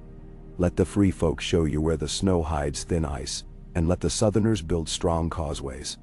Every project that works is a new link in the chain." Done. That afternoon, as sunlight gilded the wall, Sam led Gilly and little Sam, now taller than his mother, strong as a young bear, to the old godswood. The heart tree stood, gnarled and serene, and Gilly set a bowl of bread and honey on the altar, a gift for the old gods and the new. "I remember the first time I saw this tree," Gilly murmured. "I was afraid then. I thought only blood fed these roots. But now bread feeds them too," Sam finished. "And stories and hope." Little Sam grinned, placing his own token. A carved crow and a sheaf of barley at the base of the trunk. With each passing season, the wall's legend grew. Traders came in caravans, the routes mapped by Aaron and his rangers. Markets flourished. The skyglass craft spread, as builders in Old Town and White Harbor learned from the wall's masons and glasswrights. Songs were sung of Breca's deeds, of Aaron's journeys, of Maester Ronald's forges and Lady Margaery's diplomacy. Children from every clan and every house played together in the shadow of the towers. The world was not perfect, but it was peaceful, and peace, as Sam had always believed, was the greatest work of all. But threats never ceased. Some winters, blue fire flickered on the edge of the world, only to gutter out before the wall's vigilance. Sometimes southern lords sent envoys to demand tribute, but went home instead with trade and stories. Sometimes a bandit gang or an exiled lord tried to stir trouble among the clans, but found the wall's justice swift and fair. Every Yule, Sam broke bread with his people at the Bridge of Skulls, and told the story of every year's hardest trial, how it was overcome, and how trust had been rebuilt. As Sam aged, others took up his work. Little Sam became master of the Skyglass forges, Aaron chief ranger and peacemaker, Gilly the guardian of the market and the new school. Lady Margaery became the bridge to White Harbor and the south. Breca's kin became leaders of both free folk and townsmen. Even after Winch's passing, his pupils led the guard, and the tradition of mercy before judgment never died. One autumn, when the wind turned cold and gold leaves littered the yard, Sam felt the weight of years upon him. Gilly watched him with quiet love, and one evening she said, "You've built something that lasts, Sam. Not just a wall, but a home." He smiled. "No man does it alone." That night, Sam dreamt of the old wall, crumbling, cold, silent, and of a new wall, alive with color and song, its stones warm beneath his hand. In the dream, he walked to the edge and looked out. Not into darkness, but into a world alive with torches, lanterns, beacons, the distant shimmer of sky glass and hope. He woke with the first snow and sat in the yard with Gilly and his family, watching the sun rise over the world they had helped to create. As the years went on, Sam wrote the final pages of his chronicle. He told not just of battles or victories, but of planting and harvest, of mending fences and forging packs, of learning from strangers and teaching in return. In the last lines he wrote, "Let no one call this only the story of one man or one wall. This is the song of 1,000 hands, of bread broken, of peace earned, and of dawn rising, year after year, over the north." When Sam passed from the world, his name was whispered with affection and awe in every house from the shivering sea to the last river. At Castle Black, in the market he had built, people gathered to remember him, free folk and watchmen, southern traders and clan chieftains, children and elders alike. Little Sam, his son, led the ceremony at the Bridge of Skulls, breaking bread and passing it from hand to hand, just as his father had taught. The wall endured, not merely as stone, but as the beating heart of a realm remade. For generations, each leader who took the Black remembered Samwell Tarly's words, "Peace is a seed, and it must be planted each season with hope and with care." Even as winters waxed and waned, even as new perils tested the world's resolve, the lesson held true. The world beyond the wall grew and changed, but the wall itself remained, no longer a border, but a bridge. No longer a threat, but a promise. And as long as the fires of unity burned, and the bread was broken at the turning of each season, Sam's dream lived on. A wall that guarded not only the living, but the light, the laughter, and the fragile, beautiful peace he had given his life to forge. Eka. Late spring thawed the last of winter's hoarfrost from the wall. Meltwater shimmered on each parapet, trickling down from Castle Black's heights, joining rivulets that braided through the new gift toward wide rivers and green, awakening fields. Samwell Tarly's vision had seeded deep roots, and, as the world changed, so too did the wall. Years passed, and the memory of blue fire, of the hand of ash, of nights when terror bled into the snow, became a cautionary tale, a lesson recited to every child in the shadow of the ancient ice. In the schoolhouse beneath the rookery, Maester Samuel, Aunt's little Sam, chalked numbers on a slate while the children of free folk, clansmen, and river lords hunched over benches, reciting the pacts of old. Beyond the window, The market's bustle reached even here. Southern traders haggled with Ice River women for bushels of wheat. Old Winch's students taught patrol drills to newly minted rangers in a square lined with fresh sky glass. The air was filled with the scent of peat smoke, baking bread, and the distant tang of rain. The true test of Sam's legacy came with a new threat. One not of sorcery nor of monsters, but of man. A drought settled over the riverlands, harsher than any in a generation. Grain yields shrank, tempers grew brittle. Southron lords, remembering the centuries-old view of the gift as spare land, sent envoys demanding tribute or trade at ruinous prices. Rumors flickered that some wished to settle their hungry on the wall's green side. Whether invited or not, caravan trains arrived, not just with goods, but with idle hands, desperate faces, and more than a few would-be adventurers looking to seize fortune north. Aaron, ranger warden of the gift, gathered his patrols nightly, wary of small bandit fires at the edge of the wood, watchful for any blue fire but seeing only red, the torches of southern encampments, the flicker of tempers stoked by hunger and pride. Lady Margaery called a council in the great hall. She spoke first, laying her ringed hand upon the table. We must help them, for we remember the cold years. But we cannot let them take what feeds our own. The gift is not a prize, but a pack. Breaka Bone Watch, older now, her voice low as wind, nodded. Bread is for breaking, not for hoarding. But every clan will fight if strangers take land unbidden. Vanity. Maester Samuel added, trade, not tribute. We must teach them the crops that thrive in the north, send seed, send knowledge. If the drought breaks, let them remember who stood by them, not who closed the gate. Aaron frowned, pointing at the map. If we do not answer quickly, their lords may take what they need by force. I would rather parley than fight, but my men will hold if they must. Council's debate was long. In the end, they chose action. Samwell's way. Riders were sent to the riverlands, bearing not demands, but wagons of barley, sacks of beans and cuttings for new orchard rootstock. Maester Samuel traveled south himself, bringing scrolls of sky-glass technique, careful planting ledgers, and letters penned in his father's precise hand. At Maidenpool, the envoy was met with suspicion, some derision. The lord there, gaunt and proud, doubted the wall's intent. A crow's charity is a black joke, he sneered. Samuel answered, a hungry neighbor is a dangerous one. Better to trade food and friendship than defend a border of ash.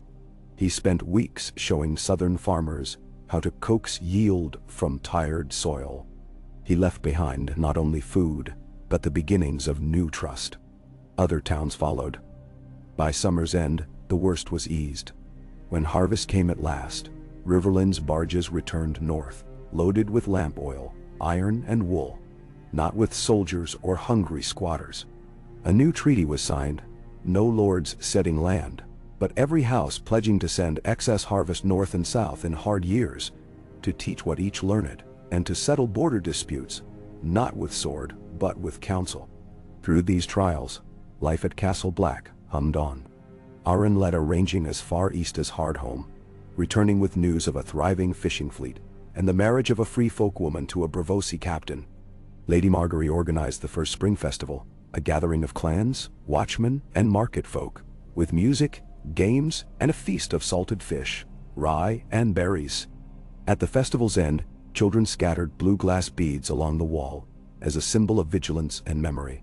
Breaka's last years were spent walking the hills, teaching young spearwives and rangers how to read the wind and follow the subtle tracks of peace, as well as war. When she died, her funeral was marked by a silence as deep as any snow. They buried her near the heart tree, under stones from the Bridge of Skulls, and her name was carved alongside Samwell's in the new roll of Watchful Dead. One autumn, when the air was sharp and the leaves gold, Maester Samuel climbed the wall before dawn. He paused, as his father had, to gaze out over the white woods, the river-misted valleys, and the villages strung like beads from east to west. He felt the ancient power in the ice, the memory of all who had come before, and the soft living promise of all who would follow. He traced a finger over the sky glass, set into the highest Merlin. It caught the first rays of sunlight, casting a rainbow upon the snow below. Aron joined him, cloaked in gray and brown, hair shot with silver. The world changes, Sam, always. The South will want more. The East will remember old quarrels. Even here, there are those who dream of walls for keeping, not for crossing. Sam nodded. But so long as we remember why the wall stands, why it was rebuilt, why it's open as well as strong, they will not win. My father used to say, peace is a seed. You plant it and plant it again every spring. Aron grinned. Then let's plant one more. This spring, I want to take a ranging with the children. All the children from every house and every clan. Let them see what the wall guards and what it welcomes. Samuel laughed, and together they watched the sun rise. In the valleys below, smoke curled from chimneys. In the market, the first traders called out their wares. On the ramparts, the blue glass beads gleamed, a chain linking past to present. Years rolled on, each season marking a new story in the chronicle. Festivals of spring, trials in winter, the work of mending and teaching and defending, year after year. The wall endured, not because it was unyielding, but because it changed, because it was always being built again, in stone and story, in bread and broken fear. When Maester Samuel grew old and gray, he finished the great chronicle begun by his father. He wrote, "Let no man believe this is an end. The wall endures because each generation claims it as their own, for peace and for kin, for hope and for memory. So long as bread is broken at its hearth, the dawn will always rise over ice." When Samuel died, Aron and the council called a gathering at the Bridge of Skulls. They broke bread, as always, and cast new beads upon the wall, and told stories to the children. Stories of the boy who'd come north, afraid, and become a maester, a peacemaker, and the heir of Samwell Tarly's vision. And when the snows fell, and the world seemed still, the wall glimmered in the moonlight, not cold or empty, but alive with all the colors of hope. Blue, gold, silver, and green, cast by the sky glass that watched over the new gift. The free folk, and all who called this wild, wide land home. The wall endured, and the world endured in peace, tended as carefully as any flame, grew stronger with each dawn. The first golden leaves of autumn swirled through the yard at Castle Black, caught in the updraft of young rangers sparring by the fire pits. Years stretched since Samwell Tarly's passing, and still his legacy shaped every stone, every meal, every hard decision in the north. In the great hall, tables hewn from the old weirwood groves were scarred by time, bearing witness to quarrels, alliances, births, and deaths, yet always groaning under the weight of bread and salt, of lamb stews and wild onions, of apples dried for winter. Aron, now grizzled, his left arm marked by a faded scar, bent over a parchment by the window. He marked a line along the Wolf's Road and squinted at the shifting boundaries of the free villages. Settlements not of the old Night's Watch, nor of any southern lord, but born of the mingling between free folk Northmen and those from far away, like the Bravosi quarter at Hardhome. Maester Samuel's children played on the floor, building a model wall from clay and stones. Every so often, one of them would look up, eyes bright with a question: who were the giants? Did the wall ever fall? Will the blue fire return?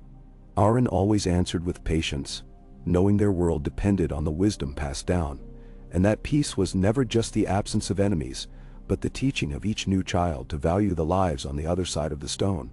The wind that evening was from the sea, salt and strange, as though bringing the memory of storms yet to be born.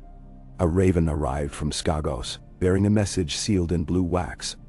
A merchant galley from Loreth had washed up shattered, her hull blackened, her crew gone. Tracks, strange and many-toed, led into the iron woods. Skagosi scouts requested aid. Aron sent word to Breakus kin, now elders in their own right, summoned the best rangers, and penned a letter to Lady Margaery, who handled the tangled alliances of White Harbor and the southern trade. Together, they prepared a ranging. half free folk, half Night's Watch, led by a Stark of Deep Lake, who had once studied shipwriting at Old Town and knew the ways of sailors' superstitions. They rowed across the storm-racked waters in 3 longboats, Aran silent at the prow. Skagos rose like the bones of a giant, green cliffs lost in mist. The shore was empty, save for broken timbers and an oily residue on the pebbles. Black, not blue, but foul-smelling, with a sharpness like the old tales of wildfire. No sign of the crew but a scattering of charms. Lorathai, Bravosi, free folk tokens alike, left on the sand as if in desperate offering. The Skagosi guides, led by a grim woman named Isara, took the party into the woods. Here, the silence was profound, the undergrowth thick, and every step echoed with stories of lost things. Hours in, they found the first sign, a set of tracks, wide and splayed, clawed but not belonging to any bear or wolf. The rangers bent low, examining the ground, exchanging uneasy looks. "Nothing from the old world walks on 2 legs and leaves a print like that," muttered one. Isara frowned. "Some say the woods here remember every nightmare the sea has drowned. If it comes from below, it might not breathe our air, nor follow our rules."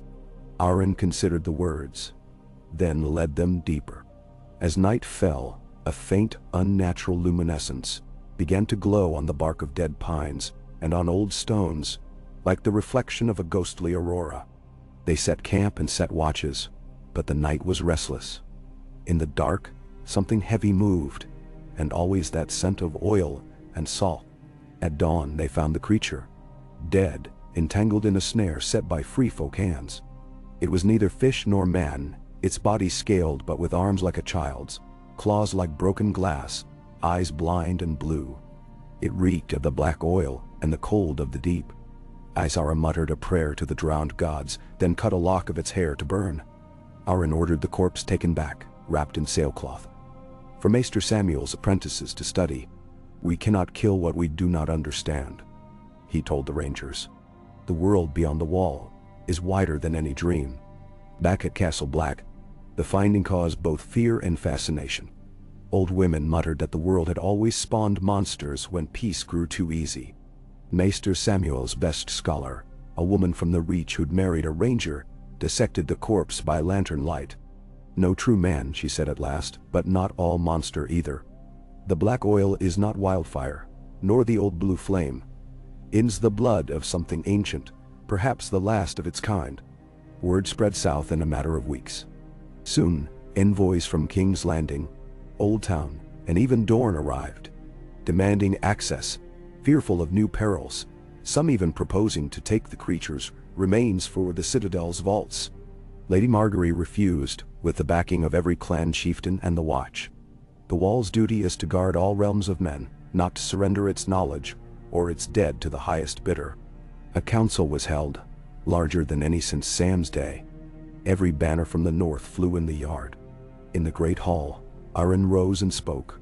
"We cannot retreat into old patterns. If there are monsters in the sea or the wood, they are not our excuse to rebuild the wall as a prison. We will study, prepare, and reach out. We will teach the world that the wall's strength is its openness, as well as its watch."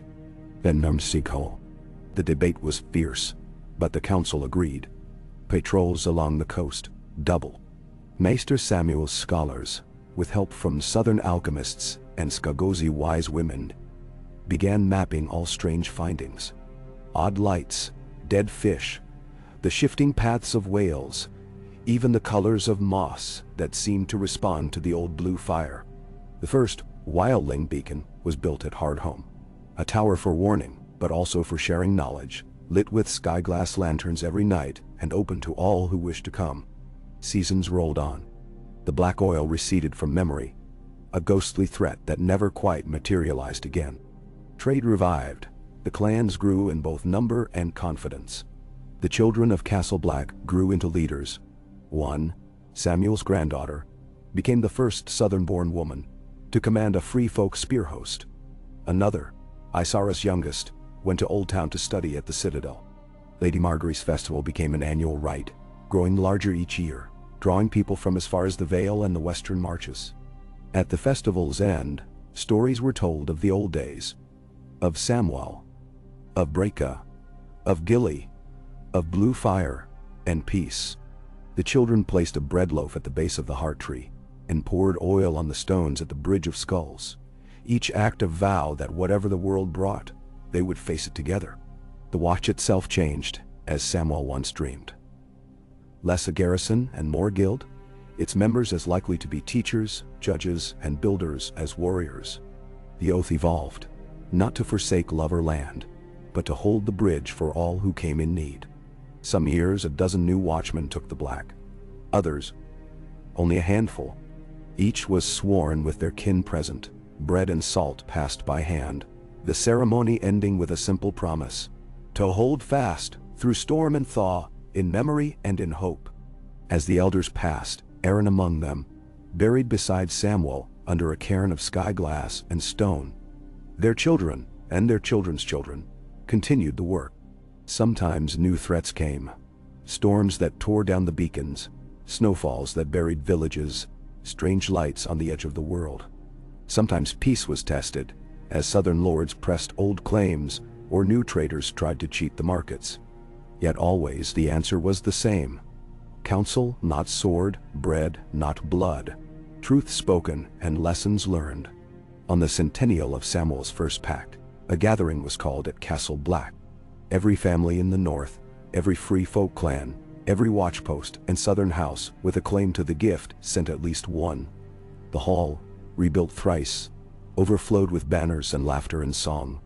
Maester Samuel's chronicle was brought forth, now a vast codex kept under glass, and read aloud. That night, beneath the sky dancing with northern lights, the bread was broken, oil poured, and the tale retold. Of the coward who'd become a lord, of the wall that became a bridge, of monsters faced and monsters forgiven, of winters survived and summers earned. The children watched, listening as their parents had, their eyes shining not with fear, but with the hope of all those who had come before. No one could say what threats the world might spawn in another century, or how the old magic would turn, or when ice and fire would again test the bonds of peace. But all knew, as the stories were shared and bread was passed, that the wall would stand, not as a warning, but as a welcome, and that so long as memory endured, Samuel's peace would never truly die.